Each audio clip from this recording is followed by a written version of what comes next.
பிரியமானவர்களே, இயேசு கிறிஸ்துவின் நாமத்தில் உங்களுக்கு என் அன்பின் வாழ்த்துக்கள்.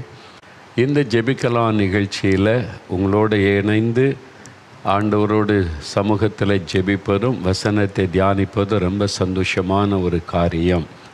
உலகமெல்லாம் இருக்கிற தெய்வ பிள்ளைகளை இந்த ஜெபத்தில் கர்த்தர் இணைத்து ஜெபிக்க வைத்து கொண்டிருக்கிறார். நாம் தேசத்துக்காக, நீங்கள் இருக்கிற தேசத்திற்காக நீங்கள் ஜெபிக்க உங்கள் தேசத்துக்குள்ளே மாற்றங்கள் வருகிறதை நீங்கள் உணர்ந்து கொள்ள முடியும்.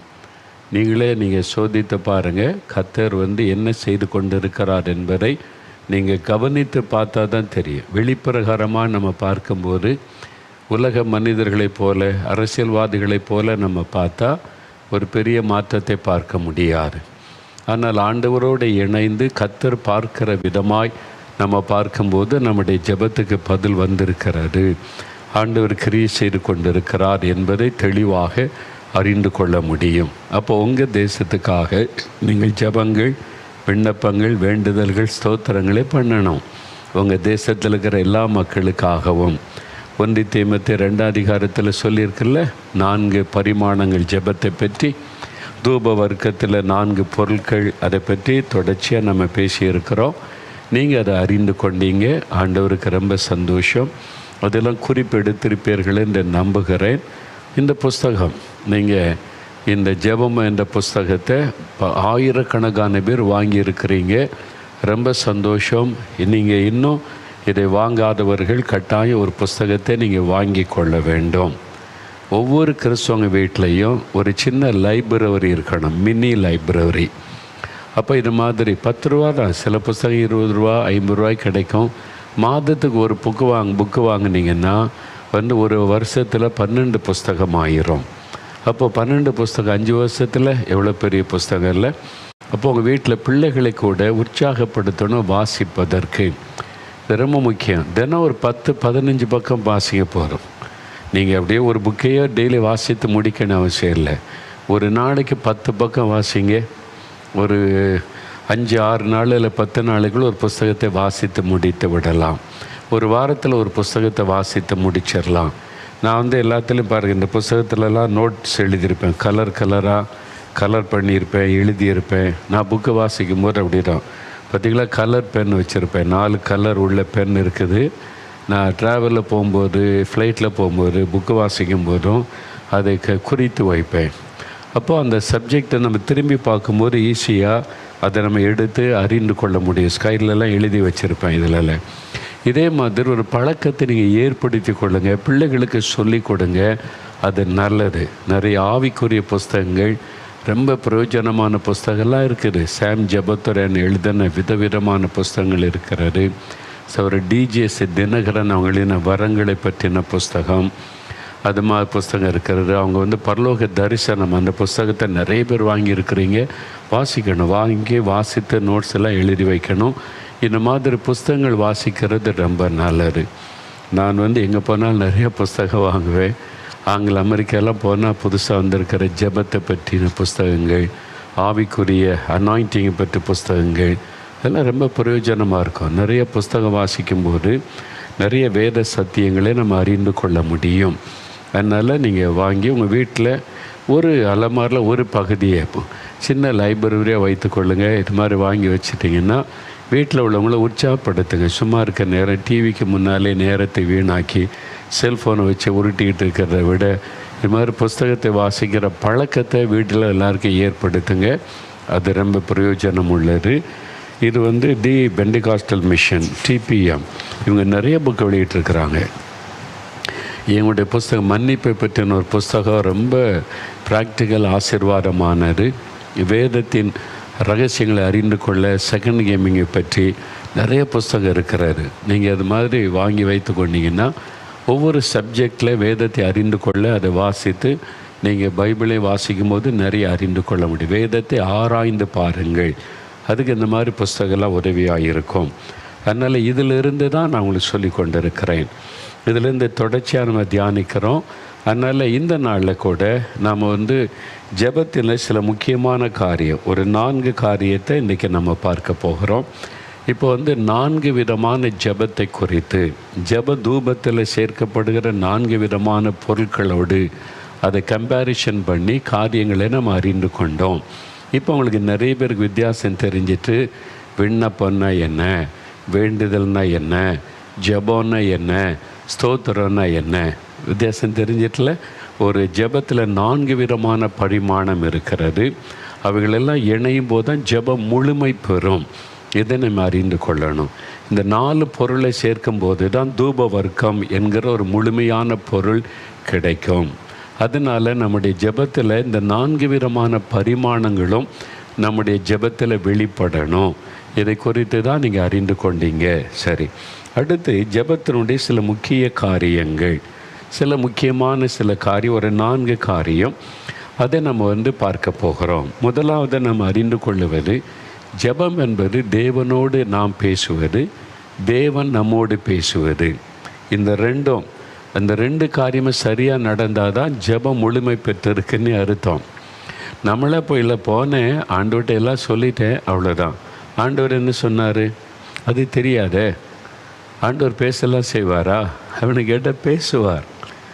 அவர் வாய் இருக்குல்ல, கண் இருக்கிறதில்ல பார்ப்பார், காது இருக்குல்ல கேட்பார். அவர் பேசுகிற தெய்வம். அது உங்களுக்கு தெரியுமா? பேசுகிற ஆண்டவர். நிறைய பேர் நமக்கு சின்ன வயசில் சில தப்பானதை சொல்லிட்டாங்க. அதாவது கர்த்தரை கடவுளை ஒருவன் ஒரு காலம் கண்டதில்லை, சில வசனத்தில் பாதியை வைத்து கொண்டு இப்படி சொல்லி கண்டு விசுவாசிப்பதை காட்டிலும் காணாமல் விசுவாசிப்பவன பாக்கியவான், இது மாதிரிலாம் சொல்லி நம்ம ஆண்டவரை தேடி அவரை தரிசித்து அவருடைய இந்த பதில் பெறுகிற அனுபவமே இல்லாமல் நம்ம வளர்ந்துட்டோம்.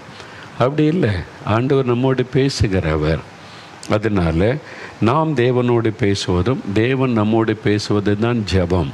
அதாவது ஃபெலோஷிப் வித் காட். 2 பேர் ஐக்கியப்பட்டான்னு 2 பேரும் பேசணும்ல, 2 சைடும் பேச்சு இருக்கணும்ல. அப்புறம் கான்வர்சேஷன்.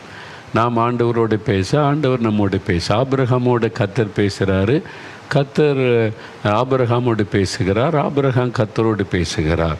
மோசே கர்த்தரோடு பேசுகிறார், மோசையோடு கர்த்தர் பேசுகிறார். ஜாஷுவா கர்த்தரோடு பேசுகிறார், யோசுவாவோடு கர்த்தர் பேசுகிறார். இதுதான் நம்ம பார்க்குறோம்.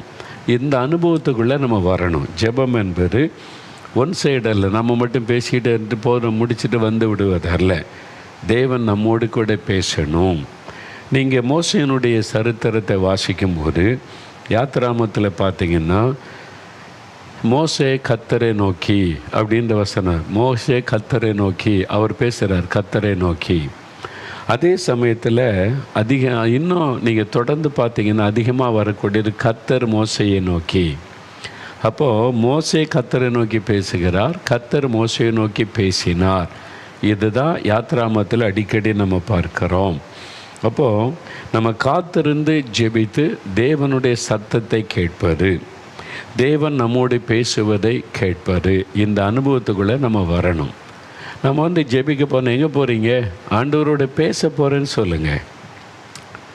நீங்கள் உங்களுடைய ஜெப வாழ்க்கை அப்போ ஜெபிக்க போகிறேன்னு சொல்கிறத விட ஆண்டவரோட பேச போகிறேன், அவர் சொல்கிறதை கேட்க போகிறேன் அப்படின்னு சொல்லி பழகுங்க. உங்களுடைய ஜெப வாழ்க்கை வித்தியாசமாக மாறிடும், உங்களுடைய ஆவிக்குரிய வாழ்க்கையை வித்தியாசமாக மாறிடும். அப்போது நீங்கள் உங்களுடைய பழக்கமே அப்படி இருக்கணும். பைபிளில் பார்க்குற ஆதியாமத்தில் கர்த்தர் ஆபிரகாமோடு பேசி முடித்த பின்பு எழுந்தருளி போனார். அப்போ என்ன அர்த்தம்? கர்த்தர் இறங்கி ஆபிரகாமோடு பேசுகிறார், ஆபிரகாம் கர்த்தரோடு பேசுகிறார், 2 பேரும் உறவாடுகிறாங்க. அதன் பிறகு ஆண்டவர் சொல்கிறார், ஓகே ஆபிரகாம், நாம் மறுபடியும் சந்திக்கலாம், பை பை சொல்லிவிட்டு ஆண்டவர் போகிறார். ஆபிரகாம் வசனம் அப்படியே இருக்குது, கர்த்தர் ஆபிரகாமோடு பேசி முடித்த பின்பு எழுந்தருளி போனார். அப்படின்னு என்ன? அவர் இறங்கி அவரோடு உட்கார்ந்து பேசி இருக்கிறார். அப்போது ஒரு சிநேகிதனோடு பேசுவதை போல கர்த்தர் மோசையோடு முகமுகமாய் பேசினார். 2 ஃப்ரெண்ட்ஸ் உட்கார்ந்து பேசுகிற மாதிரி. மோசே பேசுகிறார், கர்த்தர் பேசுகிறார். மோசே பேசும்போது கர்த்தர் கவனிக்கிறார், கர்த்தர் பேசும்போது மோசே கவனிக்கிறார். இதுதான் ஜெபம் என்பது. நம்ம ஆண்டவர்கிட்ட எனக்கு ஆண்டவரை இது தாரும், அதை தாரும், அதை செய்ய, எல்லா கவலையை வச்சிடுற, அதுக்கு ஒரு வசனத்தை வச்சு அதை மட்டுமே சொல்லிவிட்டு அவ்வளோதான் நீ வந்துடக்கூடாது. ஆண்டவர் உங்கள் கூட நான் பேச வந்திருக்கிறேன், நீங்கள் என்கிட்ட பேசணும், எனக்கு ஆலோசனை கொடுக்கணும், எனக்கு ஒரு கைடன்ஸ் வேணும், நீங்கள் என்ன சொல்கிறீங்கன்னு நான் அறிந்து கொள்ள விரும்புகிறேன், உங்களுடைய சித்தத்தை அறிந்து கொள்ளணும். ஆண்டவர்கிட்ட மனந்திறந்து பேசிட்டு அவர் சொல்லுவதை கவனிக்கணும். 2 பேர் ஃபோனில் பேசுகிறீங்க, சிலர் பார்த்தீங்களா, அவங்களே பேசுவாங்க, அவங்களே கேள்வி கேட்பாங்க, அவங்களே பதில் சொல்லி கொள்ளுவாங்க, நம்மளை பேசவே விட மாட்டாங்க. அப்படி ஆட்கள் பார்த்துருக்கீங்களா? வந்து அவங்கள பல கேள்வி அப்படியே கேட்டுக்கிட்டே இருப்பாங்க, பதில் அவங்களே சொல்லுவாங்க, ஆமேன்னு போயிடுவாங்க. இந்த மாதிரி தான் நம்ம பண்ணுறோம். அதாவது நம்ம ஆண்டவர்கிட்ட போய் பேசிட்டு அவர் நம்மோடு பேச நம்ம வாய்ப்பு கொடுப்பதில்லை. இதுதான் நம்முடைய ப்ராப்ளம். அப்போ என்ன செய்யணும்? கர்த்தருடைய சமூகத்தில் அமர்ந்திருக்கணும், காத்திருக்கணும். ஜெபத்தில் ரொம்ப முக்கியமானது தேவ சமூகத்தில் காத்திருப்பது. அதாவது தேவனிடத்தில் நம்ம விசாரிச்சுட்டு கர்த்தர் என்ன பதில் சொல்லுகிறார் என்று காத்திருப்பது. அப்போ இந்த ரெண்டுமே இருக்கணும். நாம் ஆண்டவரோடு பேசுவதும் ஆண்டவர் நம்மோடு பேசுவதும். இந்த பழக்கத்துக்கு வந்துட்டிங்கன்னா உங்களுடைய ஜெபனை ரொம்ப இனிமையாயிரும். ரெண்டு பேர் ரொம்ப டியரஸ்ட் ஃப்ரெண்டாக இருக்கான்னு வைங்களேன், அப்படியே ஈவினிங்கில் பேசிட்டு போனால், ரோட்டில் நடந்துட்டு போனால் யாரையும் கவனிக்க மாட்டாங்க. பாடல இவங்க பேச அவங்க பேச, ஒரு பார்க்கில் உட்காந்து பேசுகிறாங்கன்னா பார்த்துருக்கீங்களா? அப்படியே ஃப்ரெண்ட்ஷிப். ஃபோனில் பேசுவாங்க பாருங்கள், திடீர்னு அப்படியே பேசுனா ஆரம்பித்தா 3 மணி நேரம் 4 மணி, ஐயோ விடிய காலம் 2 மணி ஆகிட்டு, நேரம் போனதே தெரியல. ஏன்? 2 பேரும் கான்வர்சேஷன், ஃப்ரெண்டுக்கிட்ட பேசுவார். அப்போ ஆண்டவர்கிட்ட பேசுனா நேரம் போகிறதே தெரியாது. அவர் பேசுவதற்கு இடம் கொடுத்தால், அவரும் உங்களோடு பேசுவதை கவனிக்கிற பழக்கத்துக்களை வந்துட்டால், ஆண்டவருடைய குரலை கேட்கிற அனுபவத்துக்குள்ளே வந்துட்டிங்கன்னா, ஜெபம் வந்து உங்களுக்கு கடினமாக இருக்காது, இனிமையான ஒரு அனுபவமாக மாறிடும். மணிக்கணக்காக ஜெபித்தாலும் உங்களுக்கு நேரம் போகிறதே தெரியாது. இந்த பழக்கத்துக்குள்ளே நம்ம வந்துடணும். அப்போது அதில் 2 காரியம் இருக்குது. ஒன்று, தேவனிடத்தில் போய் கேட்பார், ஆண்டவரே எனக்கு ஞானம் கொடுங்க, வசனத்தை சொல்லி ஞானம் தாங்க. ஆண்டவரே குடும்பம்லாம் ரட்சிக்கப்படணும், ஆண்டவரே கடன் பிரச்சனையெல்லாம் மாறணும், ஆண்டவரே எனக்கு வந்து கற்பத்தின் கனி வேணும், ஆண்டவரே பிள்ளைகளுடைய திருமண காரியத்தை நடத்தணும், ஆண்டவரே இந்த ஊழியத்தை எனக்கு ஆசீர்வதிங்க. ஆண்டவரிடத்தில் ஒரு காரியத்தை கேட்பது, நமக்கு என்ன தேவையோ அதெல்லாம் சொல்லி சொல்லி கேட்பது, அது ஜெபம். அதுவும் ஜெபந்தான். ஆனால் இன்னொரு அனுபவம் இருக்கிறது, தேவனிடத்தில் விசாரிப்பது. நல்லா அறிந்து கொள்ளுங்க, தேவனிடத்தில் கேட்பது, தேவனிடத்தில் விசாரிப்பது. இந்த ரெண்டுமே நமக்கு அவசியம், மறந்துடக்கூடாது. நம்ம இயேசுடிக்கிறாரில் ஒரு ஜெப புஸ்தகம் வெளியிட்டிருக்கோம், ப்ரேயர் டைரி. என் ஜெப புஸ்தகம்னு சொல்லி வெளியிட்டிருக்கிறோம், ப்ரேயர் டைரி. அதில் வந்து ஒவ்வொரு அந்த பக்கத்தில் 2ல் 1ல் வந்து விண்ணப்பம் இருக்கும். நம்முடைய ஜெபம் தேவனுக்கு தெரியப்படுத்துகிற ஜெபத்துக்கான ஒரு வசனம், அதுக்கு இடம் இருக்கும். இன்னொரு பக்கத்தில் தேவனிடத்தில் விசாரிப்பது. ஆண்டவரே இதுக்கு நான் என்ன செய்யணும், இப்படி அதை தான் நான் பயன்படுத்துகிறேன். என்னோட சின்ன ஒரு நோட் புக்கு தான் அது. அதில் வந்து வசனம் பிரிண்ட் பண்ணியிருக்கோம். நம்முடைய எல்லா ஸ்டால்களில் அது கிடைக்கும். ஒன்று வந்து ஜெபம், விண்ணப்பம், நான் எதுக்கு ஜெபிக்கணும் அதை எழுதி வச்சுருப்பேன், அதை சொல்லி சொல்லி சொல்லி ஜெபிப்பேன். இன்னொரு பக்கத்தில் விசாரிப்பேன், ஆண்டவர் இதுக்கு நான் என்ன செய்யணும், நீங்கள் இப்படி சொல்லியிருக்கிறீங்க, அதை எப்படி செய்யணும், என்ன செய்யணும் சொல்லுங்கள். இந்த வருஷம் இன்னும் நான் எங்கெங்கெல்லாம் ஊழியத்துக்கு போகணும், இங்கெல்லாம் ஊழியத்துக்கு கூப்பிட்றாங்க, நான் எந்த இடத்துக்கு போகணுன்னு விரும்புகிறீங்க, அதுக்கெல்லாம் நீங்கள் எனக்கு ஆலோசனை கொடுங்கன்னு எழுதுவார். அப்படி என்னுடைய சொந்த காரியம், ஃபேமிலி காரியம், ஊழிய காரியம், நான் தீர்மானம் எடுக்க வேண்டிய காரியத்தெல்லாம் அதில் எழுதி வச்சு தொடர்ந்து ஜெபம் பண்ணியிருக்கேன், எனக்கு ஆலோசனை கொடுங்க, நான் என்ன செய்யணும். தேவனிடத்தில் விசாரிப்பது. அப்படி விசாரித்து காத்திருந்து ஜெபிக்கும்போது சில சமயத்துக்கு ஒரே நாளில் பதில் வரும், சிலதுக்கு ஒரே நாளில் பதில் வராது. நம்ம ஜெபிச்சுக்கிட்டே இருப்போம், ஒரு நாள் ட்ராவலில் போகும்போது அதுக்கான பதில் வரும். தேவன் எந்த நேரத்திலும் எப்படியும் நம்மோடு கூட பேச முடியும். ஜெப அறையில் போய் ஜெபிக்கும் போது தான் என்பது அல்ல, நடக்கும்போதும் பேசுவார், ட்ராவலில் இருக்கும்போதும் பேசுவார். எனி டைம் ஆண்டவர் நம்மோடு கூட பேசி, நீ இந்த மாதிரி என்கிட்ட கேட்டுக்கிட்டே இருக்கல்ல, இதை தான் நீ செய் அப்படின்னு திடீர்னு பதில் தருவார். அது அவருடைய அனந்த ஞானம், அவருடைய கிருபை. அதனால் நம்முடைய வேலை ஒன்று, நாம் ஆண்டவருக்கு காரியத்தை தெரியப்படுத்துவது, இன்னொன்று ஆண்டவரிடத்தில் விசாரிப்பது. இந்த ரெண்டுமே ஜெபத்தில் ரொம்ப முக்கியம். அதற்கு ஒரு 2 உதாரணத்தை நீங்கள் பார்க்கணுமானா, ஆதியாகமம் 25ஆம் அதிகாரம் எடுங்க. ஆதியாகமம் 25ஆம் அதிகாரம். ரெபேக்காள், நான் ஏற்கனவே சொல்லியிருக்கிறேன், திரும்பவும் சொல்லுவதில் நான் மகிழ்ச்சி அடைகிறேன். என்னை திரும்ப திரும்ப கேட்கும்போது தான் சிலருக்குள்ளே அது ஆழமாக பதிகிறது. ரெபேக்காள் ஈசாக்குடைய மனைவி. அப்போ ரெபேக்காள் தன்னுடைய சொந்த குடும்பத்தை விட்டு ஈசாக்கோடு வாழ்வதற்கு வேறொரு தேசத்துக்கு வந்திருக்கிறாள். வெகு தூரம் பிரயாணப்பட்டு இப்போ அவள் 20 வருஷம் கழித்து அவளுக்கு ஒரு கர்ப்ப ஆசீர்வாதம் கிடைக்கிறது. என்ன நடக்குது பாருங்கள். 22, 23. அவள் கர்ப்பத்திலே பிள்ளைகள் ஒன்றோடு ஒன்று மோதி கொண்டிருந்தன. அப்பொழுது அவள், இப்படியானால் எனக்கு எப்படியோ என்று சொல்லி கர்த்தரிடத்தில் விசாரிக்கும்படி போனாள். கர்த்தரிடத்திலே ஜெபிக்கும்படி போனாள் என்று எழுதப்படலை, விசாரிக்கும்படி போனாள். நல்ல கவனி. அதுவும் ஜெபத்தில் ஒரு பகுதி தேவனிடத்தில் விசாரிப்பது. ஜெபம்னு ஆண்டோட போய் அதை தார இது தார கேட்குறத ஜெபம்னு நினைக்கிறோம், அது ஒரு பகுதி. இன்னொரு பகுதி தேவனிடத்தில் விசாரித்து ஆலோசனை பெற்றுக்கொள்ளுவது. பாரு, அவள் கர்த்தரிடத்தில் விசாரிக்கும்படி போனாள். அந்த காலத்தில் அவளுடைய கர்ப்பத்தில் குழந்தைகள் மோதுது, உள்ளே என்னதோ நடக்குது, அவளுக்கு அது விளங்கலை.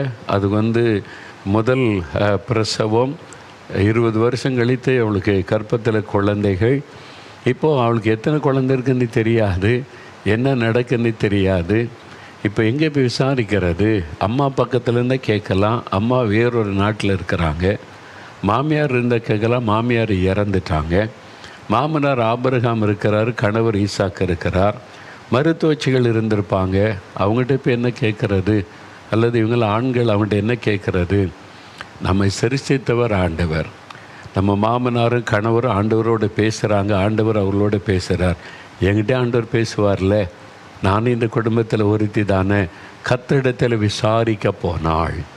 அப்போது ஆபிரகாம் ஈசாக்கு ஜெபிக்கிறதெல்லாம் கவனித்து அவங்க பிரார்த்தனை பண்ணுற ஒரு இடம் இருந்திருக்கணும், பலி செலுத்தி ஆண்டவரிடத்தில் பதிலை பெற்றுக்கொள்ளுகிற இடம். அந்த மாதிரி ஒரு இடத்துல போய் கர்த்தரிடத்தில், ஆண்டவரே, என் கர்ப்பத்தில் ஏதோ சண்டை நடக்கிற மாதிரி இருக்குது, என்னன்னு எனக்கு தெரியல, எங்கள் அம்மாவும் பக்கத்தில் இல்லை, மாமியாரும் இல்லை, நான் யார் இடத்துலையும் கேட்க முடியாது, இது என்னது எனக்கு தெரியலையே, எனக்கு சொல்லுங்கள்.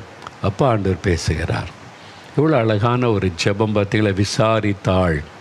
அப்போ கர்த்தர், அதற்கு கர்த்தர், 2 ஜாதிகள் உன் கர்ப்பத்தில் உண்டாயிருக்கிறது, 2 வித ஜனங்கள் உன் வயிற்றிலிருந்து பிரியும், அவர்களில் ஒரு ஜனத்தார் மற்ற ஜனத்தை பார்க்கிலும் பலத்திருப்பார்கள், மூத்தவன் இளையவனை சேவிப்பான் என்றார். பார்த்தீங்களா?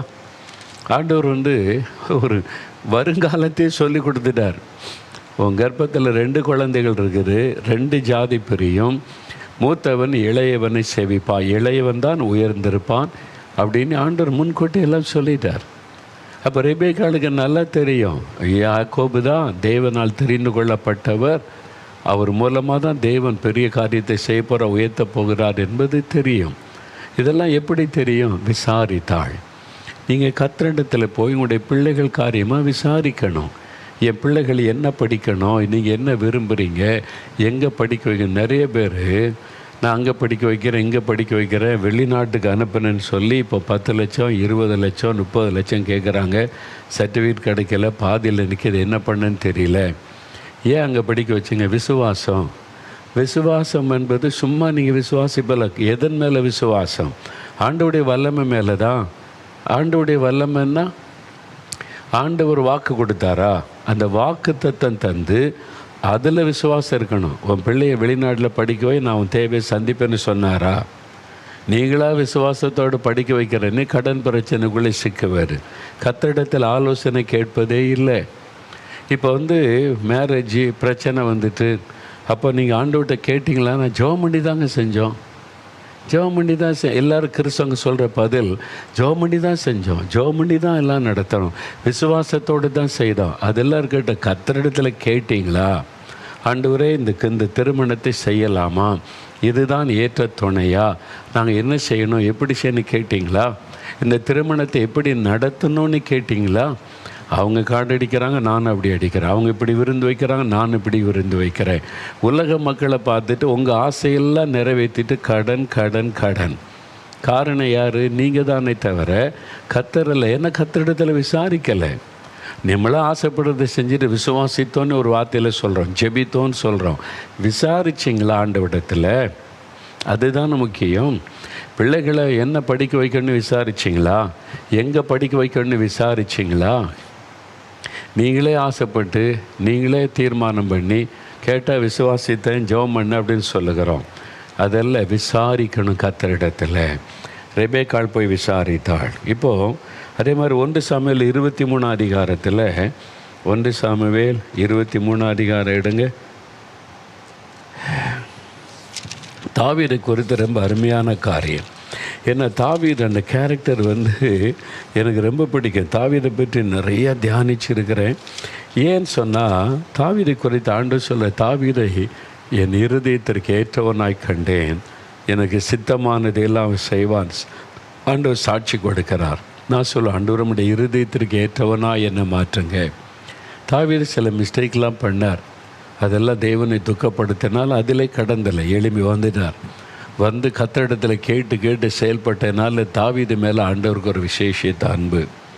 அதனால் தாவீது நிமித்தம் அவருடைய சந்ததி இன்றைக்கு வரைக்கும் தாவீது நிமித்தம் இஸ்ரவேலுக்கு தேவன் ஆதரவாக இருந்து நடத்தி கொண்டிருக்கிறார். இதையெல்லாம் நம்ம பார்க்குறோம். 1 சாமுவேல் 23 அதிகாரம் முதல் 4 வசனம் வாசிக்கிறேன். கவனமாக பாருங்கள். இதுக்குள்ள நம்ம ஆழமான சத்தியம் இருக்கிறது. இதோ பெலிஸ்தர் கேகிலாவின் மேல் யுத்தம் பண்ணி களஞ்சியங்களை கொள்ளையிடுகிறார்கள் என்று தாவீதுக்கு அறிவிக்கப்பட்டது. கேகிலான்றது ஒரு பட்டணம். அப்பொழுது தாவீது, நான் போய் அந்த பெலிஸ்தரை முறியடிக்கலாமா என்று கர்த்தரிடத்தில் விசாரித்தான். கர்த்தரிடத்தில் விசாரிக்கிறார். நமக்கு தைரியம் இருக்குது, நமக்கு பயிற்சி இருக்குது, வாங்க நம்ம போய் யுத்தம் பண்ணலாம். எப்படி இவங்க நம்முடைய பட்டணத்துக்குள்ளே நுழைஞ்சு நம் ஜனத்தை பாதிக்கிறாங்க, கம் வி வில் ஃபைட் அப்படின்னு தாவீது புறப்படலை. ஜெபம் பண்ணிட்டு, ஆண்டவரே நாங்கள் யுத்தம் பண்ண போகிறோம், எங்களுக்கு உதவி செய்யுங்க, எங்களுக்கு துணை நீங்க, கோலியாத்தை வீழ்த்த உதவி செய்கிறீங்க, இப்போ உதவி செய்யுங்க. ஜெபிச்சுட்டு போகலை, விசாரிக்கிறார். என்ன விசாரிக்கிறாரு? ஆண்டவரே நான் போய் பெலிஸ்தரை முறியடிக்கலாமா? தான் கோலியாத்தை கொன்னாச்சு, அப்போவே முறியடிச்சாச்சு, இப்போ இவங்க யார் பார்த்துடலாம் ஒரு கை, இப்போ கர்த்தர் கூட இருக்கிறார். அப்படி வீரம் பேசவில்லை. கர்த்தரிடத்தில் போய் இது மாதிரி கொள்ளையடிக்கிறாங்க, நான் யுத்தத்துக்கு போகலாமா, நீங்கள் என்ன சொல்கிறீங்க ஆண்டவரே? ஆலோசனை கேட்கிறார். கர்த்தரிடத்தில் விசாரித்ததற்கு கர்த்தர், நீ போ, பெலிஸ்தரை முறியடித்து கேகிலாவை ரட்சிப்பாயாக என்று தாவீதுக்கு சொன்னார். நீ போ, நீ ரட்சிப்பாயாகன்னு சொல்கிறார். அந்த வார்த்தையில் அதான் விசுவாசம். உங்கள் பிள்ளைகளுடைய படிப்பை குறித்து, எதிர்காலத்தை குறித்து, உங்கள் பிஸ்னஸை குறித்து, ஊழியத்தை குறித்து கர்த்தர் என்ன வாக்கு கொடுத்திருக்கிறார், அதில் விசுவாசம் வைப்பது தான் உண்மையான விசுவாசம். இல்லை ஆண்டவர் ஆபிரகாம் ஆசீர்வதிச்சார், இவர் ஆசீர்வதிச்சார், என்ன ஆசீர்வதிப்பார், நான் விசுவாசிக்கிறேன். இது நம்முடைய அறியாமை. அதனால் கர்த்தரிடத்தில் விசாரிக்கணும், கேட்கணும். ஆண்டவரிடத்தில் கேட்டு தான். இப்போது கூட இருந்தவன்னு சொல்ல, ஆனாலும் தாவீதின் மனுஷர் அவனை நோக்கி, இதோ நாங்கள் இங்கே யூதாவில் இருக்கும்போதே பயப்படுகிறோம், பெலிஸ்தருக்கும் இப்போவே பயப்படுறோம், நம்ம சின்ன கூட்டமாக இருக்கிறோம். நாங்கள் பெலிஸ்தருடைய சேனைகளை எதிர்க்கிறதற்கு கேகிலாவுக்கு போனால் எவ்வளவு அதிகம். அவங்க பெரிய சேனை, ஒரு தேசத்தின் சேனை, நம்ம ஒரு சிறு கோட்டை, நம்ம போனால் எப்படி ஜெயிக்க முடியும்? கூட இருந்தவங்கெல்லாம் அவிசுவாசமான வார்த்தையை சொல்கிறாங்க. அப்பொழுது தாவீது திரும்பவும் கர்த்தரிடத்தில் விசாரிக்கிறார். இவங்கெல்லாம் சொல்கிறாங்க, ஆண்டவரே நீங்கள் என்ன சொல்கிறீங்க? இவங்கெல்லாம் இப்படி நினைக்கிறாங்க, பேசுகிறாங்க, ஆனாலும் நீங்கள் சொல்லதை நான் செய்வேன். நீங்கள் திரும்ப விசாரித்த போது கர்த்தர் அவனுக்கு உத்தரமாக, நீ எழும்பி கேகிலாவுக்கு போ, நான் பெலிஸ்தரை உன் கையில் ஒப்பு கொடுப்பேன். அதான் வாக்குத்தத்தம். அதில் தான் விசுவாசம். அப்போ தேவன் தெளிவாக பேசுகிறார். தாவீதோடு பேசினாருன்னா உங்கள்கிட்ட பேச மாட்டாரா? உங்கள்கிட்ட பேசுவார். முதல்ல அது விசுவாசிங்க. என்னோடு என் ஆண்டவர் பேசுவார். நீங்கள் அவருடைய பிள்ளையானால் தகப்பன் பேசுவார் பிள்ளைகளோட. நீங்கள் பிள்ளைகள் இல்லைன்னா பரவாயில்ல, அவங்கள்ட்ட பேச மாட்டார். நீங்கள் பிள்ளைகள் தானே, அவருடைய ரத்தத்தால் கழுவப்பட்டீங்களா, ஆவியினால் நிரப்பப்பட்டீங்களா, அப்போ கட்டாயம் பேசுவார். நீங்கள் காத்திருக்கணும், நீங்கள் வெயிட் பண்ணணும், அவருடைய சமூகத்தில் அமர்ந்திருக்கணும். அவர் தேவன், அவர் கடவுள், வானத்தை பூமியை உண்டாக்கினவர். அவர் பேசன்னா சும்மா ஈஸி இல்லை. நீங்கள் காத்திருந்து உங்களுடைய இருதயத்தை பக்குவப்படுத்தி ஆயத்தப்படுத்தி அவருடைய சமூகத்தில் காத்திருந்து உண்மையாய் விசாரித்தா அவர் பேசுகிறதை உங்களுடைய ஆவியிலே தெளிவாய் உணர முடியும். அவர் காதில் சத்தம் கேட்கணும்னு நினைக்காருங்க, அப்படி அல்ல. அவர் அப்படியே மனுஷ ரூபமாக நின்று அப்படியே காட்சி கொடுத்து பேசுவார்னு நினைக்காருங்க. அவர் ஆவியாக இருக்கிற தேவன், நாம் அற்பமான மனிதர்கள். ஆனால் அவர் பரிசுத்த ஆவியினால் நம்முடைய ஆவியோடு அவர் பேசுவார். அவர் பேசுகிறதே நம்முடைய ஆவியில் கேட்க முடியாது. இருதயத்தில் யாரோ பேசுனாங்க அப்படின்னு சொல்கிறோம்ல, அதான் ஆண்டவர் பேசுகிற விதம். சில சமயத்தில் சிலருக்கு அது சில சமயத்தில் தரிசனம் கொடுத்து ஆண்டவர் பேசலாம். அப்போ ஆண்டவர் ஊழியத்துக்கு அழைச்ச போது அவர் தரிசனமாகி பேசி அழைத்தார். அதே மாதிரி தான் தினமும் பேசுகிறார் என்பதல்ல. சில சமயம் சில காரியம் பேசும்போது அப்படி வருவார். மற்றபடி நம்முடைய இருதயத்தில் ஆண்டவர் பேசுவார். அப்போ அதுக்கு நீங்கள் காத்திருந்து ஜெபிக்கணும். அதான் கர்த்தரிடத்தில் விசாரிக்கிற தாவீது விசாரித்த போது ஆண்டவர் தெளிவாய் பேசுகிறதை பார்க்கிறோம். அதனால் நீங்கள் விசாரிக்கணும், ஆண்டவரே நான் என்ன செய்யணும், எப்படி செய்யணும், நீர் என்ன எதிர்பார்க்கிறீர், நீர் என்ன விரும்புகிறீர் அப்படின்னு கேட்டால் ஆண்டவர் அழகாக பேசுவார். முழு இருதயத்தோடு கேட்கணும். நிறைய பேர் ஆண்டவரிடத்தில் விசாரிக்கிறதுக்கு பயம். ஏன்னா நம்ம விரும்பாத ஒன்று ஆண்டவர் சொல்லுவார். அதனாலேயே நம்ம ஜெபம் பண்ணி நம்ம விருப்பத்தை செஞ்சுக்கிட்டே இருப்போம். அதனால தான் கடன், அதனால தான் பிரச்சனை, அதனால தான் நிறைய பாதிப்புகள். என்ன ஆண்டவரிடத்தில் விசாரித்தா இதை செய்யக்கூடாதும் பாரு, இதைத்தான் செய்யணும்னு சொல்லுவார். அப்போ நம்ம விரும்பினதை செய்ய முடியாது. அதுக்காகவே நிறைய பேர் ஆண்டவர்கிட்ட விசாரிக்கிறதில்ல. ஆண்டவரே இதை செய்ய போகிறோம் ஆசீர்வதியும், இதை நடக்க போகிற ஆசீர்வாதம் சொல்லிவிட்டு செஞ்சுக்கிட்டே இருக்கிறார். கேட்டால் ஜெபம் பண்ணி செய்தோம் என்கிறாரு. நிறைய தப்பு பண்ணுகிறோம். தயவுசெய்து கொஞ்சம் நம்ம மாறணும். வேதாகமத்தில் ஆண்டவர் எத்தனை பேரோட பேசி வழி நடத்தி இருக்கிறார். அந்த மாதிரி என்கிட்ட பேசுங்க, வழி நடத்துங்க ஆண்டவரை நீ கேட்கணும். இந்த அனுபவத்துக்குள்ளே நம்ம வரணும். அதனால் சொந்த விருப்பத்தை விட வேண்டியது வரும். நாம் ஆசைப்படுவதை விட வேண்டியது வரும். நாம் விரும்புகிறதை ஒதுக்க வேண்டியது வரும். அதுக்கு நம்ம ஆயத்தமாக இருக்கணும். அப்போ ஆண்டவர் நம்மோடு பேசுகிறதுன்னு சாதாரண விஷயமா? அப்போ அதற்கு சில காரியத்தை விட்டு கொடுக்கணும்ல, இழக்கிறதுக்கு ஆயத்தமாக இருக்கணும்ல. ஆண்டவரை நான் இப்படி நினைக்கிறேன், ஆனால் அது எனக்கு முக்கியம் இல்லை, நீங்கள் சொல்கிறதா முக்கியம் அப்படின்னு ஒப்பு கொடுத்தீங்கன்னா ஆண்டவர் அழகாய் பேசுவார். அப்போது தேவனோடு உறவாடுவது, தேவன் நம்மோடு பேச நாம் அவரோடு பேசுவது, இதுதான் ஜெபத்தினுடைய முக்கியமான தாற்பயம். இதை நல்லா விளங்கி கொண்டு அந்த அனுபவத்தில் வந்துட்டிங்கன்னா நீங்கள் மணிக்கணக்காக ஜெபித்தாலும் உங்களுக்கு சோர்ந்து போக மாட்டீங்க, திருப்தியே இருக்காது. இன்னும் கொஞ்சம் ஜெபிக்கலாம், இன்னும் பேசலாம், அந்த எண்ணம் தான் இருக்கும். அதுதான் ஜெபத்தினுடைய ரகசியம். சரி, அடுத்து ரெண்டாவது ஒரு காரியம் என்ன சொல்ல போகிறேன்னா, இந்த தூப வர்க்கம் இருக்குல்ல, அதில் 4 பொருட்கள் சேர்க்குறாங்கல்ல, 4 பொருட்கள், அதை பற்றி தான் தியானித்தோம். அதில் ஒரு காரியம் பாருங்கள். யாத்திராகமம் 30 அதிகாரம் 34வது வசனம். யாத்திராகமம் 30:34 அந்த வசனத்தை எடுங்க. 110வது பக்கம், பழைய ஏற்பாட்டில் 110வது பக்கம், அந்த 30வது அதிகாரம் 34ஆம் வசனம் பாருங்கள். பின்னும் கர்த்தர் மோசேயை நோக்கி, சுத்த வெள்ளைப்போளமும் குங்குலியமும் அல்பான் பிசினும் கந்த வர்க்கங்களையும், அல்பான் பிசினுமாகிய கந்த வர்க்கங்களையும் சுத்தமான சாம்பிராணியையும் நீ சம நிறையாக எடுத்து. இந்த 4 பொருளுமே எது அதிகம் எது குறை? சம நிறை. எல்லாமே அரை கிலோன்னு அரை கிலோவாக இருக்கணும். எல்லாமே 100 கிராம்னா இது 100 கிராம், அது 100 கிராம், அது 100 கிராம், அது 100 கிராம். இல்லை இது 100 கிராம், இது 500 கிராம் கிடையாது. சம நிறையாக இருக்கணும். 4மே ஒரே அளவு தான் இருக்கணும், சம நிறையாக இருக்கணும் அப்படின்னு ஆண்டவர் சொல்ல. சம நிறை. அப்போது இது 4ம் ஒன்றா இருக்கணும். 4க்கும் ஒன்று கூட ஒன்று குறை அப்படி கிடையாது. 4 சம நிறை. இது எதை குறிக்குது அப்படின்னு கேட்டால், ஒரு ஜபக்குழுவில் 10 பேர் சேர்ந்து ஜெபிச்சா அந்த 10 பேருக்குள்ளே ஒரு மனம் இருக்கணும். ஒரு இருதயத்தில் ஒரு மனம் சமமாக இருக்கணும். ஆளுக்கு ஒரு பக்கம் இழுத்து கொண்டு ஆளுக்கு ஒரு பக்கம் அந்த ஒரு மனம் இல்லாமல் ஆளுக்கு ஒன்று சொல்லி கொண்டு இருந்தால் ஜபத்தில் ஆசீர்வாதத்தை பார்க்க முடியாது. இது ஒரு மன ஜபத்தை குறிக்கும். ஆலயத்தில் கூடி வரும்போது சரி, ஒரு ஜபக்குழுவாக ஜபிக்கும் போது சரி, இந்த ஒரு மனம் என்பது ரொம்ப முக்கியம். இப்போ நீங்கள் 10 பேர் கூடி ஜெபிக்கிறீங்க.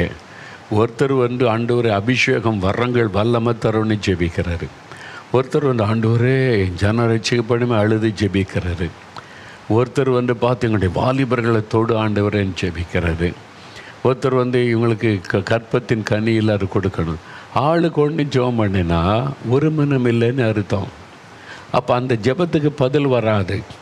ஒரு 10 பேர் ஜெபிச்சா ஒரே காரியத்தில் ஒருமனப்பட்டவர்களாக இருக்கணும்.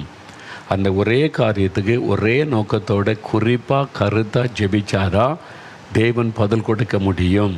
அதனால் ஜெபத்தில் ரொம்ப அவசியம். ஒரு சர்ச்சுக்கு போகிறீங்க, ஆராதனையில் ஜெபத்தை நடத்துகிறவங்க பாஸ்டர் மேய்ப்பர் சொல்லுவாங்க, நம்முடைய சபையிலேருந்து தாங்குகிற மிஷினரிகளுக்காக ஜெபிப்போம் அப்படின்னு சொல்லும்போது எல்லோரும் மிஷினரிகளுக்காக ஃபோக்கஸ் பண்ணி ஜெபிக்கணும்.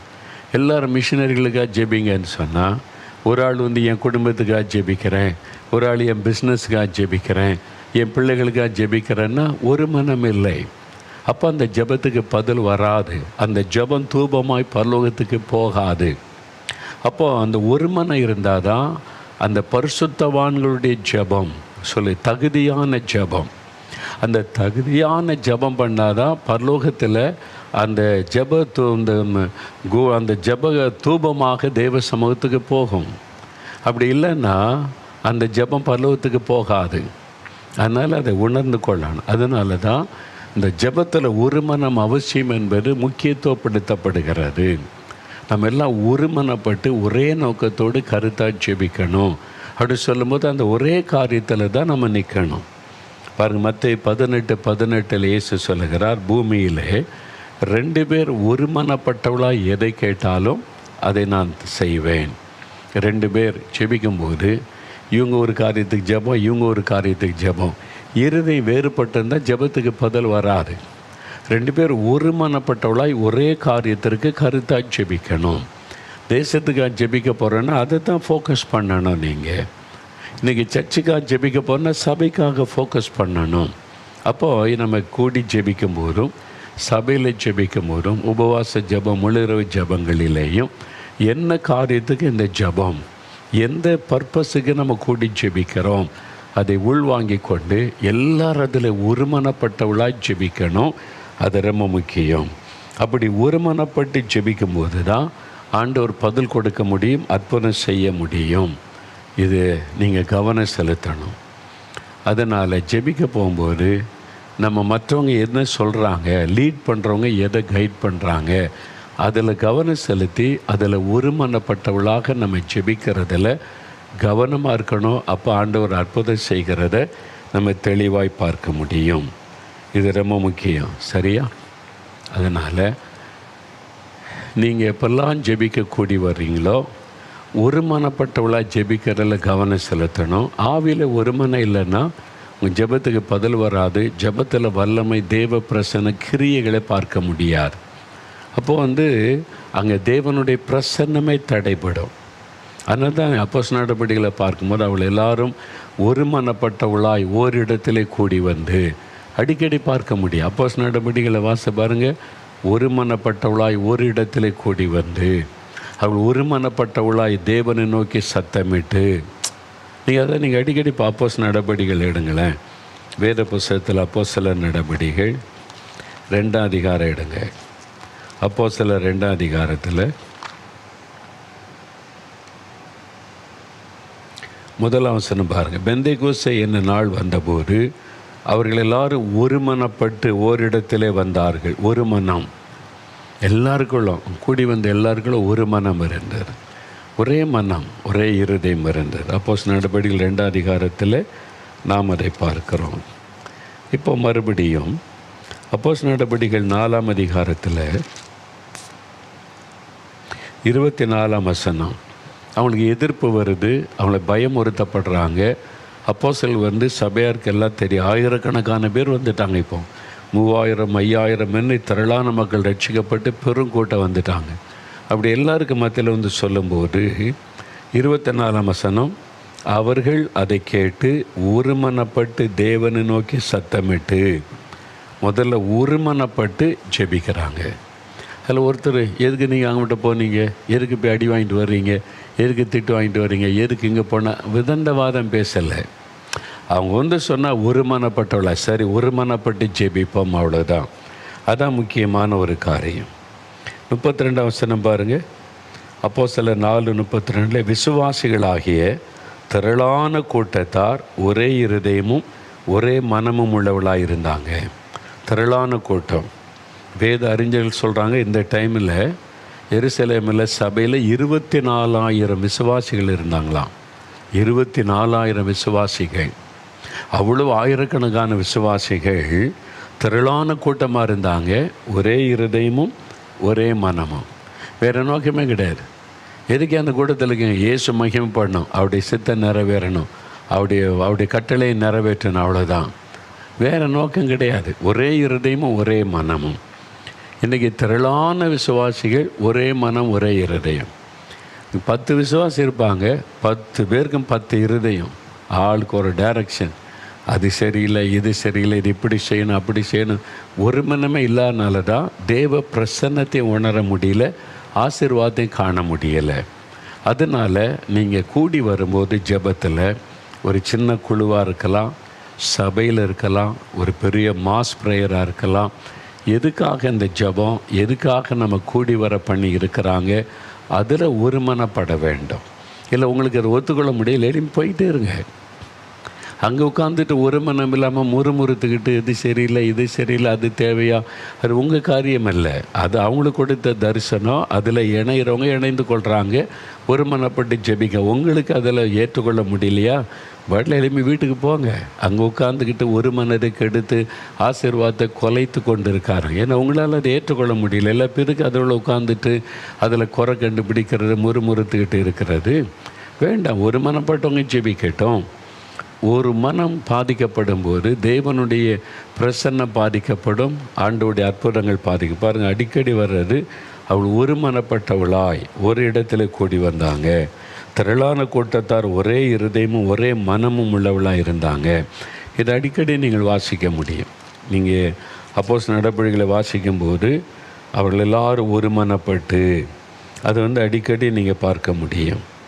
அதான் ரொம்ப அவசியமான காரியம். அவங்க ஒருமனப்பட்டு அதில் உறுதியாக இருந்தாங்க, ஒரே இருதயம் உள்ளவளாக இருந்தாங்க. பாருங்கள், அப்போஸ்தலர் 2ஆம் அதிகாரம் 46ஆம் வசனத்தில், அவர்கள் ஒருமனப்பட்டவளாய் தேவாலயத்தில் அனுதினமும் தரித்திருந்து, ஒருமனப்பட்டவளாய் தேவாலயத்தில் தரித்திருந்து. இந்த ஆலயத்துக்கு வர்றோம், ஏன் ஆசீர்வாதத்தை பார்க்க முடியல? ஒவ்வொருத்தருக்கும் ஒன்றுன்னு, ஒவ்வொரு இருதயம், அது சரியில்லை, இது சரியில்லை, அப்படி சரியில்லை, இந்த கமிட்டி சரியில்லை, அவங்க சரியில்லை, பாஸ்டர் சரியில்லை. அதனால் அப்படி உட்காந்துக்கிட்டு முறுமுறுத்துக்கிட்டே குறை சொல்லிக்கிட்டு தங்க தான் பெரிய நீதிமான் மாதிரி அங்கே உள்ள உட்காந்துக்கிட்டு இருக்க. தேவ பிரசன்னத்தை தடுக்கும். அந்த நாட்கள் அப்படிலாம் ஆளுக்கு ஒரு அஜெண்டா கிடையாது, ஆளுக்கு ஒரு விருப்பம் கிடையாது. லீட் பண்ணுறதுக்கு தேவன் அப்போஸ்தலரை வைத்திருக்கிறார், அதில் ஒருமனப்படுவோம், அவ்வளோதான். ஒரே இருதயம் ஒரே மனம். இயேசுடைய பிரதான கட்டளை நிறைவேற்றணும், இயேசுடைய விருப்பத்தை செய்து முடிக்கணும், அவ்வளோதான். வேறு இருதயமே கிடையாதுங்க. அப்போ இது ரொம்ப அவசியம். சரி சமமாக இருக்குன்னு சொல்லியிருக்கல, எல்லாருக்கும் அப்படி ஒரே இருதயம் வந்துட்டால் உங்களுடைய ஜெபம் வல்லமுள்ளதாக இருக்கும், உங்களுடைய ஜெபம் சாதிக்கிறதா இருக்கும். அந்த ஜெபத்தில் தேவ வல்லமை பலமாய் வெளிப்படும். அது ரொம்ப முக்கியமான ஒரு காரியம். சரி, மூன்றாவது இன்னொரு காரியம் என்னன்னு சொன்னால், யாத்திராகமம் 30ஆம் அதிகாரம் 36வது வசனம் பாருங்கள்.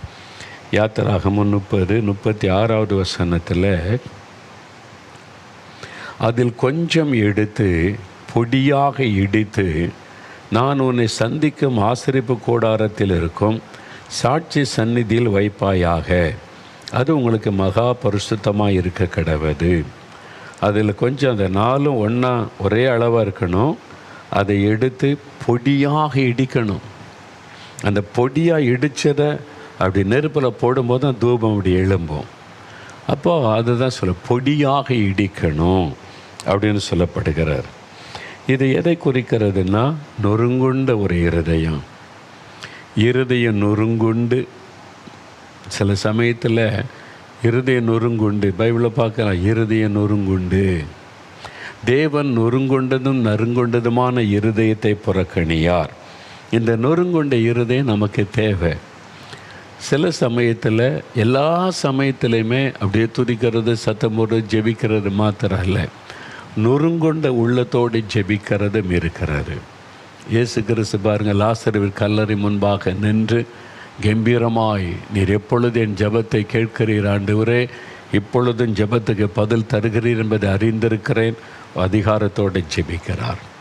அதே எருசலேமை பார்த்து மனம் கசந்து அழுகிறார். அவர் கண்ணீர் விட்டு இருதயம் நொறுங்குண்டு அந்த பட்டணத்துக்காக அழுது ஜெபித்ததையே நம்ம பார்க்கிறோம். ரெண்டு விதமான ஜெபம் இருக்கிறாரு. நம்ம விசுவாசத்தோட போராடி ஜெபிக்கிறதும் இருக்கிறது, நொறுங்குண்ட உள்ளத்தோடு ஜெபிக்கிறதும் இருக்கிறது. சங்கீதம் 34:18 பாருங்கள். 34ஆம் சங்கீதம் 18வது வசனம் எடுங்களேன். 34வது சங்கீதம் 18வது வசனம். இது 690வது பக்கம், பழைய ஏற்பாட்டில் 690வது பக்கம். என்ன சொல்லுகிறது? நொறுங்கொண்ட இருதயம் உள்ளவர்களுக்கு கர்த்தர் சமீபமாயிருந்து நறுங்கொண்ட ஆவி உள்ளவர்களை ரட்சிக்கிறார். நொறுங்கொண்ட இருதயம் உள்ளவர்களுக்கு கர்த்தர் சமீபமாயிருக்கிறார். அப்போ நொறுங்கொண்ட உள்ளத்தோடு ஜெபிக்கிற ஜெபம் இருக்குது, ரொம்ப முக்கியமானது. இருதயம் நொறுங்கி அழுது ஜெபிக்கிறாரு. தேசத்தில் நடக்கிறதை பார்க்கும்போது இருதயத்தில் நொறுங்குண்டவர்களாக ஜெபம் செய்வார். பாருங்கள், கள்ளசாரையும் குடிச்சு எத்தனை பேர் இறந்தாங்க. நம்முடைய இருதயத்தை உடைக்கிற ஒரு விஷயம். 3 பிள்ளைங்க, தாயும் தகப்பனும், தாய் கூட ஒரு பெண் கூட குடித்து இறந்துட்டாங்க. 3 பிள்ளைகள் அனாதைகளாக நிற்கிறாங்க. செய்தித்தாளில் இந்த படத்தை பார்த்தபோது இருதயம் நொறுங்கி விட்டது. ஆண்டவரே, எங்கள் தேசத்தில் என்ன நடக்குது? தமிழ்நாட்டில் ஆண்டவர், இந்த அளவுக்கு இந்த குடி எங்கள் ஜனத்தை அழித்து கொண்டு இருக்கிறதே. இருதயத்தை துக்கப்படுத்துகிறார். அந்த நொறுங்குண்ட உள்ளத்தோட, ஏன்னா அந்த குடும்பம் பாதிக்கப்படுது. மதுபானத்தில் ஜனங்கள் செத்து கொண்டு இருக்கிறாங்க. வெளியில் தெரிஞ்சது இவ்வளவு தான். ஆனால் இதில் ஒரு 60 பேர் 60+ இறந்துருக்கிறாங்க. இதுவே உலகத்தை கலக்கிற செய்தியாக வந்துட்டு. ஆனால் ஒன்று தெரியுமா? கடந்த 10 வருஷத்தில் தமிழ்நாட்டில் விதவைகள் பெருகி இருக்கிறாங்க. பெண்கள் விதவைகளாக்கப்பட்டிருப்பது ஆயிரக்கணக்காக பெருகி இருக்கிறாங்க. தகப்பன் இல்லாத பிள்ளைகள் பெருகி இருக்கிறாங்க. என்ன காரணம் அப்படின்னா மதுபானம், டாஸ்மார்க். குடித்து நிறைய ஆண்கள் கல்லீரல் பாதிக்கப்பட்டு வியாதிப்பட்டு இறந்துக்கிட்டே இருக்கிறாங்க. அதனால் விதவைகள் தமிழ்நாட்டில் பெருகிக்கிட்டு இருக்காங்க. தகப்பன் இல்லாத பிள்ளைகள் பெருகிக்கிட்டே இருக்கிறாங்க. இது எவ்வளோ பெரிய பாதிப்பை உண்டாக்குற விஷயம். கொஞ்சம் தெய்வ சமத்தில் யோசித்து பார்த்தா நம்ம இருதயம் நொறுங்கிறோம். நம்மளால் அழாமல் இருக்க முடியாது. இந்த நிலைமை மாறணுமே ஆண்டவரே. அந்த பாதிப்பு நம்ம உள்ளத்தில் உண்டாகும். அதான் நொறுங்குண்ட ஒரு உள்ளத்தோடு ஜெபிக்கிறார். தேசத்தில் நடக்கிற நிகழ்வுகள், காரியங்களை பார்க்கும்போது இருதயத்தில் ஒரு நொறுக்குதல் வரும் தெரியுமா? இது மாதிரி நம்ம நொறுக்கப்பட்ட ஒரு இருதயத்தோடு ஜெபிக்கணும். நொறுங்குண்டதும் நறுங்குண்டதுமான இருதயத்தை ஆண்டவர் புறக்கணிக்கவே மாட்டார். அதனால் நாம் ஜெபிக்கும்போது, ஒரு ஆத்மாவுக்காக ஜெபிக்கும்போது இருதயம் நொறுங்கி கண்ணீர் வடிக்கும் போது அந்த ஜெபத்துக்கு உடனே பதில் வரும். நான் நிறைய காரியத்தில் பார்த்துருக்கிறேன். நிறைய காரியத்தில் எனக்கு தெரிந்த ஒரு ஊழியக்காரர், அவருடைய மகள் திருமணமாகி பல வருஷமாகிட்டு குழந்தைகள் இல்லை. சாதாரணமாக ஆண்டவர் குழந்தை கொடுத்து ஆசீர்வதியும் ஜெபிக்க சில வருஷங்கள் கடந்துட்டு, அப்போ ஒரு நாள் அதை நினைக்கும் போது ரொம்ப பாரம் உண்டாயிற்று. நான் தேவ சமூகத்தில் தோட்டத்தில் போய் ஜெபிப்ப முழங்கால் போட்டு, அந்த ஊழியக்காருடைய மகள் கர்த்தருக்கு ஊழியம் செய்கிறாங்க, அவங்களுடைய அந்த சந்ததியை நீங்கள் ஆசீர்வதிக்கணுமே. இருதயம் நொறுங்கி நான் கண்ணீர் விட்டு அழுதேன். என் கண்ணில் கண்ணீர், ஆண்டவரே இந்த ஆசீர்வாதத்தை நீங்கள் கொடுக்கணுமே. அவனை கண்ணீர் விட்டு அழுது ஜெபித்தேன். 2 மாதத்தில் செய்தி வருது, கர்த்தர் கர்ப்பத்தை ஆசீர்வதித்து விட்டார். அந்த அழுது ஜெபித்த உடனே பதில் வந்தது. இந்த மாதிரி நிறைய காரியத்தில் தேசங்களுக்காக ஜெபிக்கிறது, ஒரு குடும்பத்துக்காக ஜெபிக்கிறது, ஒரு ஆத்மா ரட்சிக்கப்படுவதற்கு ஜெபிப்பது, அந்த பாரம் உண்டாக இருதயம் நொறுங்கி ஜெபிச்சிட்டோன்னா உடனே பதில் வரும். சோதிச்சு பாருங்கள். நீங்களும் அப்படி ஜெபித்து பாருங்கள். நீங்களே யோசித்து பாருங்கள். அது மாதிரி நிறைய காரியம் உங்கள் வாழ்க்கையில் நடந்திருக்குது. இருதயம் நொறுங்குண்டு ஜெபித்த உடனே பதில் வந்திருக்கிறார். அப்போது நொறுங்குண்ட இருதயத்தை தேவன் புறக்கணியாதவர். ஆமாம், அந்த ஏசாயா 57:15 பாருங்கள். ஏசாயா தீர்க்கதரிசன புஸ்தகம் 57ஆம் அதிகாரம் 15வது வசனம் பாருங்கள். அதனுடைய பின்பகுதியை நான் வாசிக்கிறேன். நான் பணிந்தவர்களின் ஆவியை உயிர்ப்பிக்கிறதற்கும் நொறுங்கினவர்களின் இருதயத்தை உயிர்ப்பிக்கிறதற்கும் நொறுங்குண்டு பணிந்த ஆவி உள்ளவர்களிடத்திலும் வாசம் பண்ணுகிறேன். ஆண்டவர் எங்கே வாசம் பண்ணுறாராம்? இருதய நொறுங்குண்டவர்களாய், நொறுங்குண்ட பணிந்த ஆவி உள்ளவர்களிடத்தில் நான் வாசம் பண்ணுகிறேன். அப்போ அந்த நொறுங்குண்ட உள்ளம் தேவனுக்கு ரொம்ப பிரியம். புடிய நொறுக்கணுன்றார்ல, நம்ம இருதய நொறுங்கி ஜெபிப்பார். அப்போ தேசத்தில் தீமை நடந்தால் உங்களுடைய உள்ளம் பாதிக்கப்படுதா? யோசித்து பாருங்கள். உங்களுடைய உள்ளத்தில் இந்த பாதிப்பு வருதா? இருதய நொறுங்குதா? அதை யோசித்து பாருங்கள். அப்படி ஜெபிப்பார். அந்த ஜெபம் தேவன் உடனே பதில் கொடுப்பார். ஒரு தனிப்பட்ட நபருக்காக இருக்கலாம், ஒரு சபைக்காக இருக்கலாம், ஒரு பட்டணத்துக்காக இருக்கலாம், ஒரு தேசத்துக்காக இருக்கலாம், ஒரு கூட்ட மக்களுக்காக இருக்கலாம், பாதிக்கப்பட்ட மக்களுக்காக இருக்கலாம். இருதய நொறுங்கி நீங்கள் கண்ணீரோடு ஜெபிக்கும் போது உடனே அதில் தேவன் தலையிடுவதையும் செயல்படுவதையும் மாற்றம் வருவதையும் நீங்கள் பார்க்க முடியும். அந்த ஜெபம் அவசியம். அப்போ இருதயம் நொறுங்கி அழுது நெகேமியா பாருங்கள், தன்னுடைய ஜனம் சிறுமை அனுபவிக்கிறாங்க, பட்டணம் இடிக்கப்பட்டு கிடக்கிறது, சிறுமை அந்த செய்தி கேட்ட உடனே நான் உட்கார்ந்து அழுது சில நாளாய் துக்கித்து பரலோகத்தின் தேவனை நோக்கி மந்தாடி. நெகேமியா 1:4 அவர் எழுதுகிறார். எவ்வளோ அந்த ஒவ்வொரு வார்த்தையை கவனிங்க. அவருடைய இருதயம் பாதிக்கப்பட்டார். தேசத்தில் மக்கள், என் ஜனம், என் தேசம் பாதிக்கப்பட்டிருப்பது இந்த உணர்ந்த உடனே அவருடைய உள்ளம் பாதிக்கப்பட்டது. இருதயம் நொறுங்கி அவர் மன்றாடுகிறார். அப்படி நம்ம வாசிக்கிறோம்ல. அப்போ அந்த இருதயத்தில் பாதிப்பு வரணும். அந்த ஜெபம் தேவனுக்கு பிரியமான ஜெபம். அவங்க கூட ஆண்டவர் வாசம் பண்ணுவார். அப்போ தேசத்தில் நடக்கிறத பாருங்கள். விதவைகள் பெருகி இருக்கிறாங்க, தகப்பனில்லாத பிள்ளைகள் பெருகி இருக்கிறாங்கன்னா அப்போ நம்ம தேசத்தை பார்க்கும்போது ஒரு பாதிப்பு உள்ளத்தில் உண்டாகும். அந்த பாதிப்போடு அழுது ஜெபிக்கும் போது தேவன் அதில் கிரியை செய்கிறதை பார்க்க முடியும். அதே மாதிரி தான் ஒரு தேசம் ரட்சிக்கப்பட, ஒரு பட்டணம் ரட்சிக்கப்பட, அழிவிலிருந்து காப்பாற்றப்பட இருதயம் நொறுங்கி ஜெபம் செய்வது. அப்போ அந்த பழக்கம் உங்கள்கிட்ட இருக்குதா? கண்ணீரோடு ஜெபிக்கிறது, இருதயம் நொறுங்கி ஜெபம் செய்வது. யோசித்து பாருங்கள். சிலர் பார்த்துருக்குற அப்படியே, அதாவது நொறுங்குண்ட ஒரு இருதயம். நவநீதர் அண்ணனே ஒரு அண்ணன் இருக்கிறாங்க. நண்பர் சுவிசேஷ ஜெபக்குழுவில் அவங்க ஊழியம் செய்து இன்றைக்கி ரிட்டையர்ட் ஆகிட்டாலும் அவங்க அந்த ஸ்தாபனத்தோடு கூட இணைந்து பல ஊழியம் செய்கிறாங்க. நான் அநேக வருஷத்துக்கு முன்னால் என் ஊழியத்தின் ஆரம்ப காலத்தில் ஒரு 40 இயர்ஸுக்கு முன்னாலேயே நான் அவங்களை சந்தித்த போது என்னால் மறக்கவே முடியாது. சில நம்முடைய நேரம் பேசுகிறதுக்குள்ளே இந்தியா பற்றி சொல்லும்போது அவருடைய கண்ணில் கண்ணீர் வடியும். அவனுடைய இருதயம் இந்த தேசத்துக்காக நொறுங்கி இருக்கிறதை என்னால் பார்க்க முடியும். இந்திய மக்கள் அதை நினச்சோன்னு சொல்லும்போதே கண்ணில் கண்ணீர் வரும். அப்படியே ஒரு பெருமூச்சு வரும், அழுகை வரும். நொறுங்குண்ட ஒரு இருதயம். அது என்னை ரொம்ப பாதித்தது. ஆண்டவரே, இந்த மாதிரி ஒரு இருதயம் எனக்கு வேணும், நான் இந்த மாதிரி ஜெபிக்கணும் ஆண்டவரே அப்படின்னு ஆண்டவரிடத்தில் கேட்டிருக்கிறேன். இப்போவும் இந்த வயதான நாட்கள்லேயும் அதே மாதிரி ஊழி செய்கிறாங்க. அதே நொறுங்குண்ட ஒரு இருதயம். அந்த மாதிரி இருதயம் நமக்கு வேணும். ஃபாதர் பெர்க்மான்ஸ் அவங்க பாட்டில் நிறைய பாட்டு பார்த்திங்களா, அது எவ்வளோ பெரிய வல்லமை, ஒரு அபிஷேகம், தொடுதல். காரணம் என்ன தெரியுமா? அவனுடைய இருதயம் ஒரு நொறுங்குண்ட ஒரு இருதயம். நான் முதல்ல அவங்களை சந்தித்தது ஏற்கனவே சொல்லியிருக்கிற பாளையங்கோட்டையில்.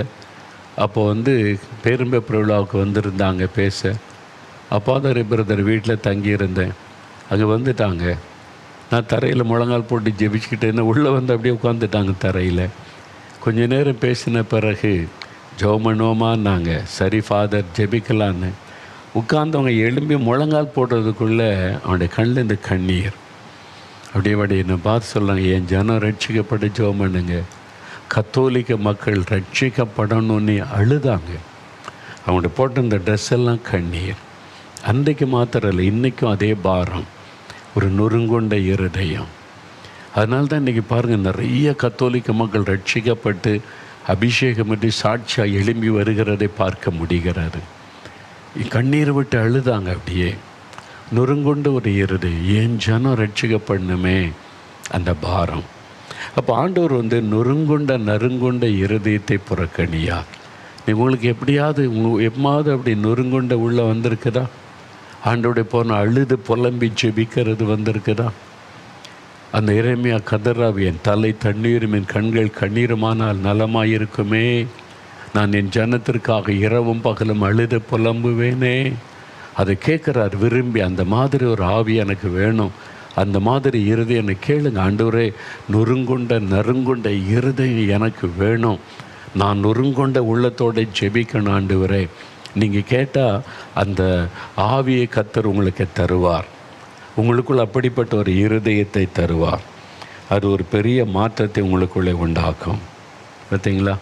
அப்போ அந்த மாதிரி ஜெபம் செய்வது, நொறுங்குண்ட உள்ளத்தோட ஜெபம் செய்வார். நான்காவது ஒரு காரியம் கடைசியாக யாத்திராகமம் 30-37 பாருங்கள். யாத்திராகமும் அந்த தூப வர்க்கம் செய்கிற அந்த காரியத்தில் தான் ஆண்டவர் பேசும்போது 30-37 பாருங்கள். இந்த தூப வர்க்கத்தை நீ செய்ய வேண்டிய முறைமையின்படி உங்களுக்காக செய்து கொள்ளலாகாது. இது கர்த்தருக்கென்று உனக்கு பரிசுத்தமாக இருப்பதாக. இந்த தூப வர்க்கத்தை ஆண்டவர், இது கர்த்தர் கொடுத்த பிளான். என்னென்ன பொருள் சேர்க்கணும், எவ்வளவு சேர்க்கணும், எப்படி அதை சேர்க்கணும், இதெல்லாம் கர்த்தர் கொடுத்த பிளான் மோசேக்கு. இப்படி தான் நிறையா இருக்கணும், என்னென்ன பொருள் தான். அது அந்த நெருப்பில் போடும்போது புகையிடும்போது ஒரு வாசல்லாம் வரும். இப்போ ஆண்டவர் சொல்கிறாரு, அது உனக்குன்னு நீ செய்யக்கூடாது. அது தேவாலயத்தில் அது தூப வர்க்கம் கர்த்தருக்கு முன்பாக தூபமாக எழும்புவதற்கு தான் பயன்படுத்தணுமே தவிர, உன் வீட்டில் அது மணமாக இருக்குன்னு சொல்லி உன் சொந்தத்துக்கு தூப வர்க்கத்தை நீ செய்யக்கூடாது அப்படின்னு ஆண்டவர் சொல்கிறார். உங்களுக்காக செய்து கொள்ளக்கூடாது. இது கர்த்தருக்குரியது, இது தேவாலயத்துக்குரியது, ஆசரிப்பு கூடாரத்துக்குரியது, தேவ சமூகத்துக்குரியது. உன் சுயநலத்துக்காக, உன் சொந்த விருப்பத்துக்காக நீ செய்யக்கூடாது அப்படின்னு ஆண்டவர் சொல்லப்போ என்ன அர்த்தம்? உங்களுக்காக, உன் புகழ்ச்சிக்காக ஜெபம் பண்ணக்கூடாது. ஓம் சந்தோஷம், ஓம் புகழ்ச்சி, ஓம் பெருமைக்காக நீ ஜெபம் பண்ணக்கூடாது. அதில் கவனம் செலுத்தணும். அது ரொம்ப முக்கியம். அதனால தான் பாருங்களேன், இயேசு கிறிஸ்து ஜெபத்தை குறித்து, உபவாச ஜெபத்தை குறித்து பேசும்போது மத்தேயு 6ஆம் அதிகாரம் எடுத்துக்கொள்ளுங்கள். மத்தேயு 6ஆம் அதிகாரம், அதாவது வேத புஸ்தகத்தில் புதிய ஏற்பாட்டில் 9வது பக்கம் எடுத்துக்கொள்ளுங்க. 5வது வசனம் பாருங்கள். அன்றியும் நீ ஜெபம் பண்ணும்போது மாயக்காரரை போல் இருக்க வேண்டாம். மாயக்காரர் ஜெபம் பண்ணுவாங்க, அந்த ஜெபம் கேட்கப்படாது, பதிலும் வராது. அவங்கள மாதிரி இருக்க வேண்டாம். மனுஷர் காணும்படியாக அவர்கள் ஜெப ஆலயங்களிலும் வீதிகளிலும் சந்தியிலும் நின்று ஜெபம் பண்ண விரும்புகிறார்கள்.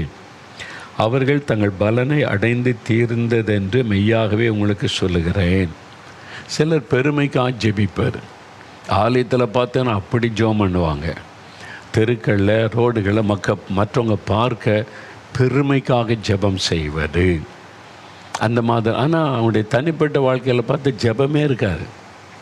சில ஆட்கள் பாருங்கள், கூடி சர்ச்சில் ஜெப கூட்டத்தில் பயங்கரமாக ஜெபம் பண்ணுவாங்க. அவங்கள கூட்டு அவங்க ஜெபம் பண்ணுற முறையை பார்த்தாலே தெரிஞ்சிடும் அவங்க பர்சனல் ப்ரேயர் பண்ணலைன்னு சொல்லி. தனிப்பட்ட ஜெப வாழ்க்கை, தனித்த ஆண்டவரோட பேசுகிற பழக்கம் இல்லாதவங்க சிலர் பொது இடத்துல ரொம்ப ஜெபிக்க விரும்புவாங்க. தன்னுடைய சுய பெருமைக்காக, நான் எப்படி ஜெபிக்கிறேன் பாருன்னு மற்றவங்களுக்கு காண்பிக்க, புகழ்ச்சிக்காக, தற்புகழ்ச்சிக்காக ஜெபம் செய்வது, அதை செய்யக்கூடாது. அது ரொம்ப ஆபத்து. அதனால தான் ஆண்டவர் சொல்லுகிறார், இவங்க மனுஷருடைய பார்வைக்கு நீண்ட ஜெபம் பண்ணுவாங்க அப்படின்னு சொல்கிறார். உபவாசம் பண்ணும்போதும் பாருங்களேன், 16வது வசனத்தில், நீங்கள் உபவாசிக்கும் போது மாயக்காரரை போல முகவாடலாக இராதீங்கள். அவங்களும் உபவாசிக்கிறாங்க, ஆனால் அந்த உபவாசத்துக்கு பதில் வராது. அவர்கள் உபவாசிக்கிறதை மனுஷர் காணும் பொருட்டாக தங்கள் முகங்களை வாட பண்ணுகிறார்கள். அவர்கள் தங்கள் பலனை அடைந்து தீர்ந்ததென்று மெய்யாகவே உங்களுக்கு சொல்லுகிறேன். பெருமைக்காக உபவாசம் பண்ணுவது எல்லாம் அப்படியே முகவாடா. என்ன விஷயம்? நீங்கள் உபவாசங்க. உபவாசம்னா எதுக்கு ரோட்டில் சுற்றிக்கிட்டு இருக்கிறீங்க?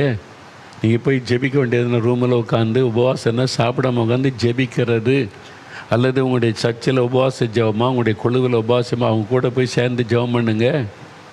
அதை விட்டு உபவாசம் நீ ஊர் சுற்றிக்கிட்டு இருக்கிறீங்க. கேட்குறவங்களாம் சொன்னீங்க ஃபாஸ்டிங், எனக்கு உபவாசம், தன்னுடைய பக்தியை வெளிப்படுத்துகிறதா. இந்த மாதிரி மாய்மாலெல்லாம் தேவன்கிட்ட எடுபடாது. ஆண்டு சில இவங்க மாயக்காரர், அவங்களுடைய ஜெபத்தில் பிரயோஜனம் இல்லை, உபவாசத்தில் பிரயோஜனம் இல்லை. நீங்கள் அப்படி இருக்கக்கூடாது. அந்த மாய்மாலக்காரங்க மாயக்காரர்களை போல் நீங்கள் இருக்கக்கூடாது அப்படின்னு ஆண்டவர் சொல்கிறார். இதில் தான் நம்ம கவனம் செலுத்தணும். அதனால் நீங்கள் ஜெபம் பண்ணும்போது தாழ்மையாக இருக்கணும். சிலர் பாருங்கள், ஜெபத்தில் பிரசங்கம் பண்ணுவாங்க, பார்த்துருக்கீங்களா? அவங்கள ஜெபிக்க விட்டு, ஆண்டவரே இந்த அதிகாரம் இந்த வசனத்தில் எப்படி சொல்லியிருக்குதில்ல, இவங்க பாருங்கள் எப்படி இல்லை அப்படி. அதாவது அவங்க ஜெபம் பண்ணுற பார்த்த வேடிக்கையாக இருக்கும். இயேசுக்கே பிரசங்கம், அவருக்கு என்ன வசனம் தெரியாத மாதிரி, ஆண்டவரே ஏசா இந்த அதிகாரம் இந்த வசனத்தை பாருங்கள் இப்படி சொல்லியிருக்கிறான்னு பாருங்கள் இப்படின்னு வசனத்தை வச்சு ஆண்டவருக்கே ஜெபத்தில் பிரசங்கம் பண்ணுவாங்க, பார்த்துருக்கீங்களா? அல்லது அங்கே ஜெபத்தில் யாரோ ஒருத்தருக்கு இவங்க நேரில் சொல்கிறதுக்கு பயமாச்சா, பிரசங்கம், ஜெபத்தில் பிரசங்கம். அவங்களுக்கு ஆண்டவரே இங்கே இப்படி இருக்கிறாங்க, இங்கே இப்படி இருக்கிறாங்க, இந்த மாதிரி பண்ணுறாங்க, யாரை பற்றி பேசுகிறாங்க எல்லாருக்கும் தெரியுங்க. அந்த ஜெபம் மாய்மாலமான ஜெபம், பெருமையான ஜெபம். அதனால் ஜெபத்தில் பிரசங்கம் பண்ணுறது. சிலர் ஜெபத்தில் அடுக்கு மொழியில் பேசுவாங்க, பார்த்துருங்களா? அப்படியே தமிழ் அடுக்கு மொழி பேசுவாங்க. எல்லோரும் கவனிப்பாங்களா? அப்படியே கண்ணை திறந்து, யாருடா ஜெபிக்க இந்த மாதிரி அடுக்கு மொழி இல்லை. இருதயத்தில் இந்த ஜெபம் வராது, வெறும் உதட்டிலேருந்து தான் வரும் அந்த அடுக்கு மொழியெல்லாம். சிலர் அப்படி பொது இடத்துல தங்களுடைய பெருமைக்காக ஜெபம் பண்ணுவாங்க, பார்த்துருக்கீங்களா? அந்த ஜெபம் பிரயோஜனம் இல்லாது. அப்படி செய்யக்கூடாதுன்னு ஆண்டவர் சொல்கிறாரு. தாழ்மையாக ஜெபிக்கணும், இருதயம் நொறுங்கி ஜெபிக்கணும். பெருமைக்காக ஜெபம் பண்ணக்கூடாது, மற்றவங்களுக்கு ஜெபத்தில் பிரசங்கம் பண்ணக்கூடாது, ஜெபத்திலே மற்றவங்களை தாக்கி ஜெபம் செய்வது அது மாதிரில செய்யக்கூடாது. அது தேவன் கவனித்து கொண்டிருக்கிறார். அது மாத்திரம் இல்லை, கூடி வந்து ஜெபிக்கும் போது ஒரு ஜெப குறிப்பு சொன்னால் ஒரு 2 நிமிஷம் 1.5 நிமிஷம் 2 நிமிஷம் ஜெபத்தை முடிச்சிடணும். சிலர் பொது இடத்துல நீண்ட ஜெபம் பண்ணுவாங்க. 10 நிமிஷம் ஜெபிச்சுட்டு, ஆண்டவரே சுருக்கமான ஜெபத்திற்கு பெருக்கமான ஆசீர்வாதம் தாரும். அது வேறு.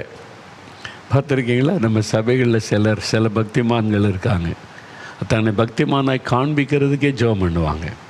எல்லாரும் அல்ல, ஒரு சிலர் உண்மையான இதயத்தோட கதறி அழுது ஜெபிக்கிறவங்க இருக்காங்க. ஒரு சிலர். நீங்கள் அப்படி இருந்துடக்கூடாது என்பது ஆண்டோடைய விருப்பம். D.L. மூடி ஒரு பெரிய பிரசங்கியார், எழுப்புதல் பிரசங்கியார். தேவன் அவரை கொண்டு அமெரிக்கா கண்டம், ஐரோப்பா கண்டத்தை அசைத்திருக்கிறார். ஒரு சமயம் எல்லாம் கூடி ஜெபிக்கும் போது ஜெப குறிப்பு கொடுத்தாரா, ஒரு நண்பர் ஜெபிக்க ஆரம்பித்தா 5 நிமிஷம் 10 நிமிஷம் ஜெபம் போயிட்டு, நீண்ட ஜெபத்தை முடிக்க மாட்டேங்கிறாரு. அந்த குறிப்பிட்ட இதை தாண்டி வேறு எதுக்கெல்லாமும் ஜெபிச்சுக்கிட்டே இருக்கிறார். அப்போது மூடி பிரசங்க டக்குன்னு சொன்னார், நம்முடைய நண்பர் ஜெபம் பண்ணி கொண்டே இருக்கட்டும், நம்ம எல்லாம் சேர்ந்து ஒரு பாட்டு பாடுவோன்னு பாட்ட ஆரம்பிச்சிட்டார். அவ்வளோதான். அதில் ஒருத்தர் சொன்னார், கூட்டம் முடிஞ்சோடனே மூடி பிரசங்கரை பார்த்து, ஐயா நீங்கள் அந்த பாட்டு பாடாமல் இருந்திருந்தால் நான் இந்த ஜெபத்தை விட்டு எழுப்பி போயிருப்பேன். என்ன இந்த ஆள் ஜெபிக்கிறாரு, பல நிமிஷ நேரம் உப்பு செப்பில்லாத ஜெபம் பண்ணிக்கிட்டே இருக்கிறாரு, ஒரு குறிப்பாக கருத்தாக ஜெபிக்க மாட்டேங்கிறாரு, நம்ம போயிடலான்னு நினச்சேன், நீங்கள் பாட்ட ஆரம்பித்ததுனால இருந்துட்டேன். அப்போது ஒரு ஆத்மா இடறுவதற்கு இருந்தது காப்பாற்றிட்டா. அப்போ ஜெபம் லீட் பண்ணுறவங்க ரொம்ப கவனமாக இருக்கணும். ஜெபம் நடத்துகிறவங்க அவங்க எதுக்கு ஜெபிக்கிறாங்க, கருத்தாக சுருக்கமாக ஜெபிக்கிறாங்களா அப்படின்னு கவனிக்கணும். கூடி வந்து நீங்கள் தனி ஜெபத்தில் ஒரே ஜெப குறிப்புக்கு 1 மணி நேரம் ஜெபிங்க, தப்பே கிடையாது, யாரும் கேட்க மாட்டாங்க. கூடி வந்து பொது இடத்துல ஜெபிக்கும்போது சுருக்கமாக இருக்கணும், எஃபெக்டிவாக இருக்கணும், கருத்தாக அந்த ஜெபம் இருக்கணும், அவ்வளோதான். அதுக்கு மேலே நீண்ட ஜெபம்லாம் பண்ணிக்கிட்டு இருக்கக்கூடாது. அதனால் கவனம் செலுத்தணும். நான் அநேக வருஷத்துக்கு முன்னால் மதுரையில் நாங்கள் சில ஊழியக்காரங்க நண்பர்கள் 3 பேர் தான், நாங்கள் ஒரு 3 பேர் இருந்தோம். ரொம்ப டயர்டாக ஊழியெல்லாம் முடிச்சுட்டு வந்தோம். அப்போ நம்ம இனிமேல் படுக்க போகிறோம். அதனால் கடைசியாக ஒரு ஜெபம் பண்ணிட்டு படுக்கலான்னு ஒரு சகோதரரை ஊழியம் செய்கிறது, நீங்கள் ஜெபம் பண்ணுங்க அப்படின்னா அவர் ஜெபம் ஆரம்பித்தார் பாருங்க. அப்படியே பைபிள் கதையெல்லாம் சொல்கிறாரு. ஜெபத்தில் பைபிள் கதையெல்லாம் சொல்கிறாரு. ஆமாம், ஆபிரகாம் அப்படி ஆண்டவரே, ஆபிரகாமுக்கு ரெபெக்காள் மருமகள், இதெல்லாம் பேசுகிறார் ஜெபத்தில் சொல்லி. 5 நிமிஷம் 10 நிமிஷம் நான் பார்த்தேன். என்னடா அவர் சின்ன ஜெபம் பண்ணிவிட்டு தூங்க போகிறதுக்கு ஸ்தோத்திர ஜெபம் பண்ண சொன்னால் பைபிள் கதையெல்லாம் ஆண்டவருக்கு சொல்லிக்கிட்டு இருக்காரு. இன்னி நாங்கள் எழும்பி அறுபாடில் ஜெபிச்சுட்டு இருக்கட்டும். நாங்கள் எழும்பி வெளியே போய் மற்ற பாத்ரூமெல்லாம் போயிட்டு வந்துட்டு படுக்கிறதுக்கெல்லாம் ரெடி ஆகிட்டோம். அவர் ஜெபம் முடிக்க அவ்வளோ நேரம் என்னென்னோ கதையெல்லாம் பேசுகிறார். நீங்கள் அந்த மாதிரிலாம் தயவுசெய்து கதையெல்லாம் பேசாதங்க, ஆண்டவருக்கு பிரசங்கம் பண்ணாதங்க. நீங்கள் ஜெப நேரத்தில் பைபிள் ஸ்டடிலாம் எடுக்காதங்க. ஜெபத்தில் கவனம். சிலர் ஆண்டவரே நாங்கள் போனோமா, இவங்க வந்தாங்களா, அவங்க கேட்டாங்களா, அவங்களுக்கு இந்த பதில் சொன்னோம், இவங்க பெருமையை ஜெபத்தில் சொல்லுவாங்க. நான் கேட்டிருக்கேன் அது மாதிரி ஆட்களை. இவங்க ஜெபத்தில் பார்த்தீங்கன்னா இது ஜெபமா, இது ஜெபமே இல்லை. அவங்க பெருமை பேச, ஆண்டவரே இவங்களை சந்தித்தோம், அவங்க இப்படி கேட்டாங்க, அவங்களுக்கு இப்படி பதில் சொன்னோம். இதெல்லாம் ஜெபத்தில் எல்லாம் ஒரு தேசத்துக்காக ஜெபிக்கிற இடத்துல இப்படிலாம் கதை பேசுகிறது. இது மாதிரி தயவு செய்து நீங்கள் ஆண்டவரை துக்கப்படுத்தாதங்க, நேரத்தை வீணாக்காதங்க, மற்றவர்களுக்கு இடரில் உண்டாக்காதங்க.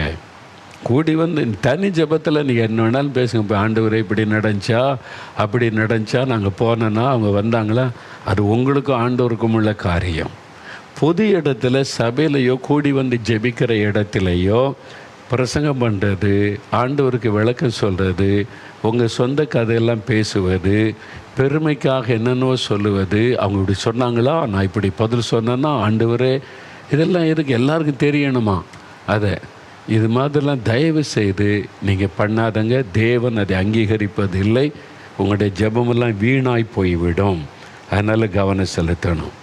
அதனால் இந்த 38ஆம் வசனம் பாருங்கள். யாத்திராகமும் 30:38 கடைசியாக ஒரு காரியம் சொல்லப்பட்டு பாருங்களேன். இதற்கு ஒப்பானதை முகருகிறதற்காக செய்கிறவன் தன் ஜனத்தில் இராதபடி அறுப்புண்டு போக கடவன். இது தூபத்துக்காக தான் பயன்படுத்தணும். கர்த்தருடைய சமூகத்தில் அது தூப கலசத்தில் போடுவதற்கு தான் இந்த தூப வர்க்கம். நீ முகர்ந்து கொண்டு வாசமாக வைத்துக்கொள்ள அதை பயன்படுத்தக்கூடாது. கர்த்தர் சொன்ன முறைமையில் அதை செய்யக்கூடாது என்பதாய் ஆண்டவர் சொல்கிறார். அப்போ தங்களுடைய சுயநலத்துக்காக ஜெபத்தை பயன்படுத்தக்கூடாது. தங்களுக்குள்ளே ஒரு பெருமை. சிலர் பாருங்கள், கேட்டால் ஐ எம் இன்டர்செஷர்பாங்க. நான் மன்றாட்டு ஜெப வீரன் அவங்கள சொல்லும், அவங்களே அறிமுகப்படுத்து. மற்றவங்க சொன்னால் பரவாயில்ல, இவங்க நல்ல ஒரு ஜெப வீரன், இப்படி ஜெபிப்பாங்கன்னு இவங்களே சொல்லி ஐ எம் இன்டர்செஷர் அப்படிம்பாங்க. இன்டர்செஷன்னா என்னன்னு கேட்டிங்கன்னா தெரியாது, ஆனால் அப்படி சொல்லுவாங்க, இன்டர்செஷரும்பாங்க. சிலர் நான் பார்த்துருக்குறேன், ஆண்டவரே கண்ணீரோடு ஜெபிக்கிறோம்பாங்க. கண்ணீரே வராது. அப்புறம் இப்படி கண்ணீரோடு ஜெபிக்கிறேன்னு சொல்கிறீங்க இல்லை? ஏதாவது ஒரு நேரம்னா பரவாயில்ல. சிலர் கவனித்தேன், சிலர் தொடர்ச்சியாக ஜெபத்துக்கு வருவாங்கல்ல, அவங்க ஆண்டவரை கண்ணீரோடு ஜெபிக்கிற ஆண்டவரேம்பாங்க. நான் பார்த்தேன் கண்ணீரே வரல. சரி, ஒரு நேரம் எப்போ ஜெபித்தாலும் கண்ணீரோடு ஜெபிக்கிறேன்னாங்க. ஒரு சொட்டு கண்ணீர் கூட வந்ததே இல்லை. அப்புறம் என்ன ஜெபம் கண்ணீரோடு? அந்த வார்த்தை இதுக்கு சொல்லணும். அப்போ பாரத்தோடு ஜெபிக்கிறேன், இதுக்காக ஜெபிக்கிறேன்னு ஜெபிக்கலாம். கண்ணீரோடு ஜெபிக்கிறேன்னா கண்ணீர் சிந்தணும், அதில் உண்மை இருக்கணும்ல. சும்மா வெறும் வாயில் வார்த்தையில் நீங்கள் சொல்லிட்டு போகிறது அல்ல. அதனால் ஜெபத்தில் இதெல்லாம் கவனிக்க வேண்டிய அவசியம். ஏன்னா 1 பேதுரு 5:5 பெருமையுள்ளவனுக்கு தேவன் எதிர்த்து நிற்கிறார், தாழ்மையுள்ளவர்களுக்கோ கிருபை அளிக்கிறார். அப்போ தாழ்மை ஜெபம். சிலர் சொல்லுவாங்க, நான் ஜெபம் என்ன நடக்கும் தெரியுமா? பார்த்துருக்கீங்களா? மிரட்டுவாங்க, ஜெபத்திலே மிரட்டுவாங்க. நான் யார் தெரியுமா?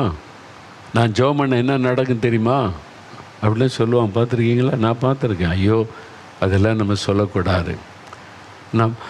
இந்த பெருமைலாம் நமக்கு வேண்டாம். பெருமை உள்ளவளுக்கு தேவன் எதிர்த்துன்னு இருக்கிறார். நம்ம ஜெபத்துக்கு ஒரு பதில் கொடுக்குறாருன்னு கிருபை கிருபை கிருபை, அவ்வளோதான். அதில் பெருமை பாராட்டு ஒன்றும் இல்லை. நம்ம ஜெபத்துக்கு பதில் கொடுக்கணும்னு அவர் எவ்வளோ பெரிய தேவன், பரிசுத்தம் உள்ள தேவன். மோகன்லாஸ் ஜெபத்துக்கு அப்படியே பதில் கொடுத்துறோன்னு என்ன இருக்குது? அவருடைய நாமத்தை சொல்லக்கூட அருகதை கிடையாது. எல்லாம் அவருடைய கிருபை, அவ்வளோதான். இதில் பெருமை பாராட்டு ஒன்றும் கிடையாது. நான் இப்படி ஜெபிக்கிறோம், அப்படி ஜெபிக்கிறேன், இப்படி செஞ்சிருவேன், ஜெபிச்சிருவேன். வேண்டாம் அந்த பெருமைலாம். ஆண்டவர் ஜெபத்தை கேட்டு பதில் தர்றாருன்னா அவருடைய இரக்கம், அவர் நம்ம மேலே வைத்த கிருபை. அநேக சமயத்தில் நினைப்பேன், ஜனங்கள் மேலே வைச்ச அன்பு, தேசத்தின் மேலே இருக்கிற பாரத்துக்கு ஆண்டவர் அற்புதம் செய்கிற பதில் கொடுக்குறார். நம்ம நினச்சிக்கிறோம் ஏன் ஜபந்தான் அதுக்கெல்லாம் காரணம்னு. இல்லை, அவர் ஜனங்கள் மேலே வச்சிருக்கிற அன்பு, ரத்த சிந்தனை, அந்த அன்புனால் அவர் செய்கிறார். அதனால் இந்த பெருமைக்கு இடம் கொடுத்து, இந்த பெருமை வர்றதுக்கு பாருங்கள் எப்படி உள்ளே வருதுன்னே தெரியாது. ரொம்ப கவனமாக இருந்தால் தான் நம்ம தப்ப முடியும். அதற்கு ஒரு உதாரணம் சொல்கிறேன் பாருங்களேன். இது ரொம்ப 1 ராஜாக்கள் 18 அதிகாரம் எடுங்க. கடைசியாக இதை பார்த்துட்டு நம்ம ஜெபிக்க போகிறோம். 1 ராஜாக்கள் 18 அதிகாரம் எடுங்க. கர்மேல் மலையில் எலியா நின்று ஜெபிக்கிறார், அக்னிக்காக ஜெபிக்கிறார். அங்கே தான் ஒரு பெரிய எழுப்புதல் உண்டாகுது. தேசமே கர்த்தர் பாதத்தில் விழுந்து கர்த்தரே தெய்வன்றாங்க. பெரிய மனம் திரும்புதல், அது ஒரு எழுப்புதல். அந்த ஜெபம் எலியா மூலமாக ஒரு எழுப்புதலை கர்த்தர் உண்டாக்குறார். இப்போது அக்கினி இறங்கணும். பலிபீடத்தில் காலை பலியிட்டாச்சு. பாகால் தீர்க்கதரிசிகள்லாம் சத்தம் போட்டு ஓஞ்சிட்டாங்க, அக்னி வரலை. இப்போ எலியா ஜெபிக்கணும். 36, 37, 38 இந்த வசனத்தை நல்லா பாருங்கள். இதுக்குள்ளே ஒரு காரியம் ஒளிஞ்சிருக்குதை கவனித்து பாருங்களேன். 455 பக்கம் எடுங்க. 1 ராஜாக்கள் 18:36 அந்தி பலி செலுத்தும் நேரத்தில் தீர்க்கதரிசியாகிய எலியா வந்து, ஆபிரகாமுக்கும் ஈசாக்குக்கும் யாக்கோபுக்கும் தேவனாகிய கர்த்தாவே, இஸ்ரவேலிலே நீர் தேவன் என்றும் நான் உம்முடைய ஊழியக்காரன் என்றும் நான் இந்த காரியங்களெல்லாம் உம்முடைய வார்த்தையின்படி செய்தேன் என்றும் இன்றைக்கு விளங்க பண்ணும். கர்த்தாவே, நீர் தேவனாகிய கர்த்தர் என்றும் தேவரே தங்கள் இருதயத்தை மறுபடி திருப்பினீர் என்றும் இந்த ஜனங்கள் அறியும்படிக்கு என்னை கேட்டருளும் என்றான். அப்பொழுது கர்த்தரிடத்திலிருந்து அக்கினி இறங்கி அந்த சர்வாங்க தகன பலியையும் விறகுகளையும் கற்களையும் மண்ணையும் பட்சித்து வாய்க்கால் இருந்த தண்ணீரையும் நக்கி போட்டது. ஜனங்கள் எல்லாரும் இதை கண்டபோது முகங்குப்புற விழுந்து கர்த்தரே தெய்வம் என்றார்கள். இந்த ஜெபம் இதில் ஏதாவது தெரியுதா? நான் கூட ஆரம்பத்தில் எலியா ஜெபித்தார், அக்னி இறங்கிச்சு அப்படின்னு தான் பிரசவம் பண்ணியிருக்கிறேன். ஆனால் ஒரு சமயம் ஆண்டவருடைய பாத்தில் இதை நான் மறுபடியும் நிறைய முறை வாசித்திருக்கிறேன். ஒரு முறை தேவ சமூகத்தில் இதை பற்றி வாசித்து கொண்டிருந்த சமயம் ஆவியானவர் இந்த ஜெபத்துக்குள்ள ஒரு காரியத்தை நல்லா கவனி. முதலாவது எலியா ஜெபித்த ஜெபத்துக்கு பதில் வரலை. 2வது ஜெபத்தை ஆரம்பிக்கிறார். நீங்கள் பாருங்கள் 36வது வசனத்தில், ஆபிரகாமுக்கும் ஈசாக்குக்கும் யாக்கோபுக்கும் தேவனாகிய கர்த்தாவே அப்படி சொல்லிட்டு ஒரு ஜெபம் பண்ணுறார். இன்றைக்கு விளங்க பண்ணும். ஜெபம் முடிஞ்சிட்டு அக்னி வரல, அக்னி இறங்கலை, ஜெபத்துக்கு பதில் வரல. எலியாவுக்குள்ள தடுமாற்றம் வருது. ஐயோ, நான் ஜெபிச்சு அக்னி வரலையே, பதில் வரலையே. திரும்ப கர்த்தாவே திரும்ப ஆரம்பிக்கிறார். 2வது ஜெபம், அதுக்கு தான் பதில் வருகிறார். அப்போ இந்த முதல் ஜெபத்துக்கு 2வது ஜெபத்துக்கு என்ன வித்தியாசம்? ஏன் முதல் ஜெபத்துக்கு அக்னி வரலை? அந்த அந்த அந்த ஜெபத்தை நல்லா கவனிங்க. அவர் என்ன சொல்ல, கர்த்தாவே இஸ்ரவேலிலே நீர் தேவன் என்றும், அது ஓகே, நான் உம்முடைய ஊழியக்காரன் என்று விளங்க பண்ணும், நான் இந்த காரியங்களெல்லாம் உம்முடைய வார்த்தையின்படி செய்தேன் என்பதை விளங்க பண்ணும். நான் 2 முறை வருது, நான் 2 முறை வருது, வருதுங்க. நான் உம்முடைய ஊழியக்காரன் என்று விளங்க பண்ணும் பெருமை. நான் இதெல்லாம் உம்முடைய வார்த்தையின்படி செய்தேன் என்பதை விளங்க பண்ணும் பெருமை. நம்மளை அறியாமலே வந்துடும். சாதாரணமாக ஜெபம்னு நினைப்போம். ஆவியானவர் எனக்கு காண்பித்து கொடுத்தார், கற்றுக் கொடுத்தார். நான் 2 முறை எலியாக்குள்ள நான் வந்தது, பதில் வரல, அக்னி வரல. அப்போ தான் அவர் அறிந்து கொண்டார், ஐயோ மிஸ்டேக் பண்ணிட்டோம். 2வது ஜெபத்துக்கு பாருங்கள், கர்த்தாவே நீர் தேவனாகிய கர்த்தர் என்றும் தேவரீர் தங்கள் இருதயத்தை மறுபடி திருப்பினீர் என்றும் இந்த ஜனங்கள் அறியும்படி என்னை கேட்டார்கள். இப்போ நீர் கர்த்தர், நான் வரல. ரெண்டாவது ஜெபத்தில் பாருங்கள், ஒரு நான் கூட வரல. முதல் ஜெபத்தில் 2 முறை நான் வருகிறேன். இந்த பெருமை எப்போ எப்படி உள்ள நுழைய நமக்கே தெரியாது. ஜெபத்துக்குள்ளே கூட நுழைஞ்சிரும். சாத்தான் அவ்வளவு தந்திரமாய் பெருமையை உள்ள விதைச்சிருவான். ரொம்ப கவனமாக நம்ம இருக்கணும். இதை தாண்டு ஒரு காமிச்சார். எழுப்புதலுக்காக ஜெபிக்கும் போது தாழ்த்தி கவனமாக, நானுக்கு இடம் கொடுத்துடக்கூடாது, பெருமைக்கு இடம் கொடுத்து விடக்கூடாது. அதில் தான் நம்ம கவனமாக இருக்கணும். அதனால் உங்கள் ஜெபத்தில் தாழ்மை. நான் ஜெபிச்சா என்ன நடக்கும் தெரியுமா? நாங்கள் ஜெபிச்சனால் தான் அப்படி நடந்தது தெரியுமா? அதெல்லாம் வேண்டாம். தேவனுடைய கிருபை. நம்ம ஜெபிக்கிறதுனால அல்ல. நான் அதனால தான் சொல்லுவேன், எழுப்புதல் எதனால் வருது? நம்ம ஜெபிக்கிறதுனால எழுப்புதல் இல்லை. அவர் ஜெபிப்பதில் தீர்மானம் பண்ணிட்டார், அதனால நம்ம ஜெபிக்க வைக்கிறார். அவ்வளோதான் விஷயம். எழுப்புதலை கர்த்தர் தீர்மானம் பண்ணிட்டார். அது எப்போவே தீர்மானம் பண்ணப்பட்டது. இந்த எழுப்புதல் கடைசி கால எழுப்புதல் உலக தோற்றத்துக்கு முன்னே தீர்மானிக்கப்பட்டது. ஆண்டவருடைய வேலை வந்துட்டதுனால நம்ம ஜெபிக்க வைக்கிறார். அவ்வளவுதான். நம்ம ஜெபிக்கிறதுனால எழுப்புதல் வருதுன்னு நினைச்சிடாருங்க. எழுப்புதலை தேவன் திட்டம் பண்ணதுனால நம்ம ஜெபிக்க வைக்கிறார். அவ்வளவுதான். அதனால் பெருமை வேண்டாமே. இல்லை, ஆவிக்குரிய பெருமை நிறைய பேருக்கு. சொடக்கு போட்டு பேசணும். நான் ஜெபம் பண்ண என்ன நடக்கும் தெரியுமா? எவ்வளோ பயமாக இருக்குதுங்க. அவர் எவ்வளோ பெரிய தேவன். நம்ம போய் பெருமை பேச என்ன இருக்கிறது? எலியா பாருங்க, நமக்கு அவங்களுக்கே தெரியாது. இதைத்தான் ஆண்டவர் எனக்கு கற்றுக் கொடுத்தார். உனக்கே தெரியாமல் பெருமை உள்ள நுழைஞ்சிரும், கவனமாயிரு. அதுக்கு தான் ஆண்டோடைய சமூகத்தில் போய் அடிக்கடி நம்முடைய இருதயத்தை ஆராய்ந்து ஆண்டோட்ட கேட்டு ஏதாவது மிஸ்டேக் பண்ணிட்டேன்னா, ஏதாவது தப்பு பண்ணிட்டேன்னா, ஆண்டவரே உதவி செய்யுங்கன்னு ஜெபிச்சு கிருபைக்காய் காத்திருந்து போவது. உங்கள் உள்ளத்தை யோசித்து பாருங்கள், சோதித்து பாருங்கள். இன்றைக்கு ஆண்டவரிடத்தில், ஆண்டவரே என்னுடைய ஜெப வாழ்க்கையில் ஒரு மாற்றம் வரணும். என் ஜெப வாழ்க்கையில் இந்த மாதிரி உம்மோடு நான் பேசணும், உறவாடணும், உங்கள் கூட ஐக்கியப்படணும். அதுக்கு அர்ப்பணித்து கொள்ளுங்க. ஆண்டவரே, நாங்கள் ஒரு ஒருமனப்பட்டவளாக ஜெபிக்கணும். சபையில், ஜெபக்குழுவில், ஊழியத்தில் ஒருமனப்பட்டவனை ஜெபிக்கணும். இருதயம் நொறுங்குண்ட ஒரு இருதயம் எனக்கு வேணும். ஜெபத்தில் பெருமைக்காக ஜெபிக்கக்கூடாது. எப்பவும் தாழ்மையாக நான் இருக்கணும். அப்படி கேளுங்க. அப்போ தேவன் ஜெபத்தில் கிருபை தருவார். அது ரொம்ப முக்கியமான ஒரு காரியம். நான் இந்த ஜெபிக்கலாம் வாங்க நிகழ்ச்சி 167 நாடுகளில் ஜெபத்தில் இணையிறாங்க. எனக்கே தெரியாத பல தேசத்தில் தொடர்பு கொள்கிறாங்க. அப்போ இதெல்லாம் யோசித்து பார்த்த, ஆண்டவரே என்கிட்ட என்ன தகுதி இருக்குது இதெல்லாம் செய்வதற்கு? இந்த ஜெபிக்கலாம் நிகழ்ச்சி எத்தனை ஆயிரக்கணக்கான மக்கள் ரட்சிக்கப்படுறாங்க, சுகம் பெறாங்க, இத்தனை மக்கள் இணைஞ்சிருக்கிறாங்களே. ஆண்டவரே இதில் என்னத்தை என் கண்டீர் அப்படின்னு ஜெபித்த போது ஆண்டவர் ஒரு வார்த்தை சொன்னார். என் கண்களிலே உனக்கு கிருபை கிடைத்தது. இந்த நிகழ்ச்சியை கிருபைன்னா என்ன? தகுதியற்ற ஒரு மனிதனுக்கு தேவன் காண்பிக்கிற தயவு.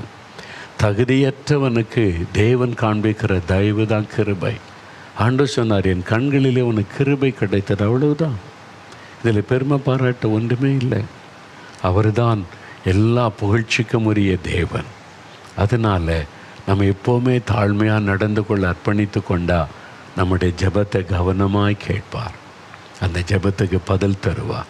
நம்முடைய ஜெபத்துக்கு ஒரு மரியாதை செய்யும்படி கர்த்தர் அற்புதம் செய்வார். அது அவருடைய கிருபை. இன்றைக்கி சொல்லுங்கள், ஆண்டவரே பெருமை வேண்டாம்.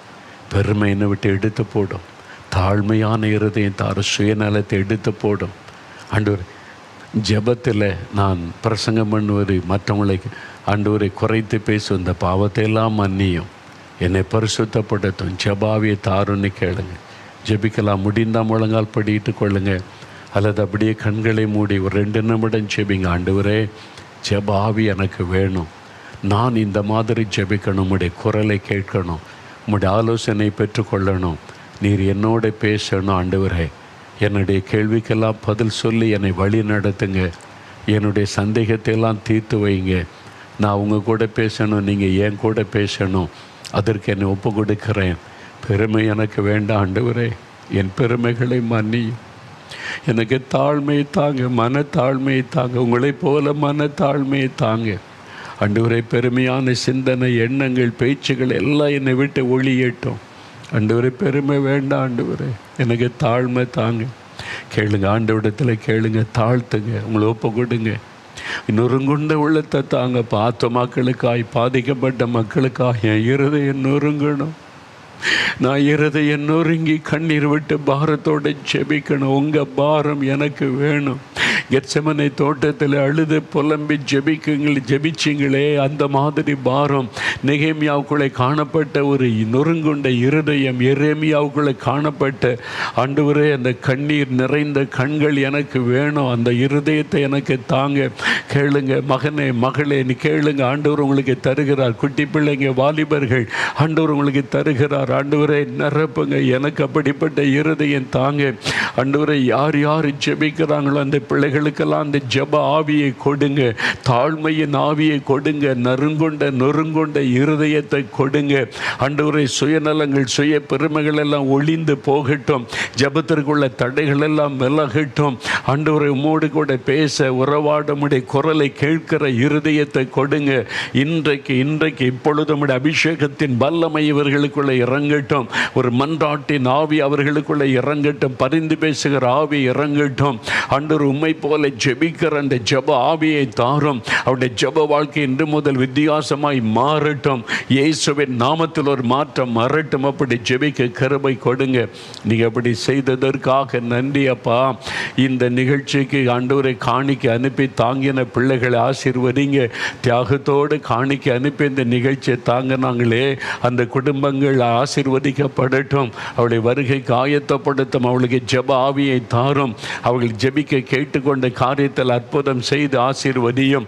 இந்த நிகழ்ச்சிக்கு ஆண்டவரே உதவியாக இருக்கிற எல்லாரையும் கர்த்தர் ஆசீர்வதித்து நடத்தும்.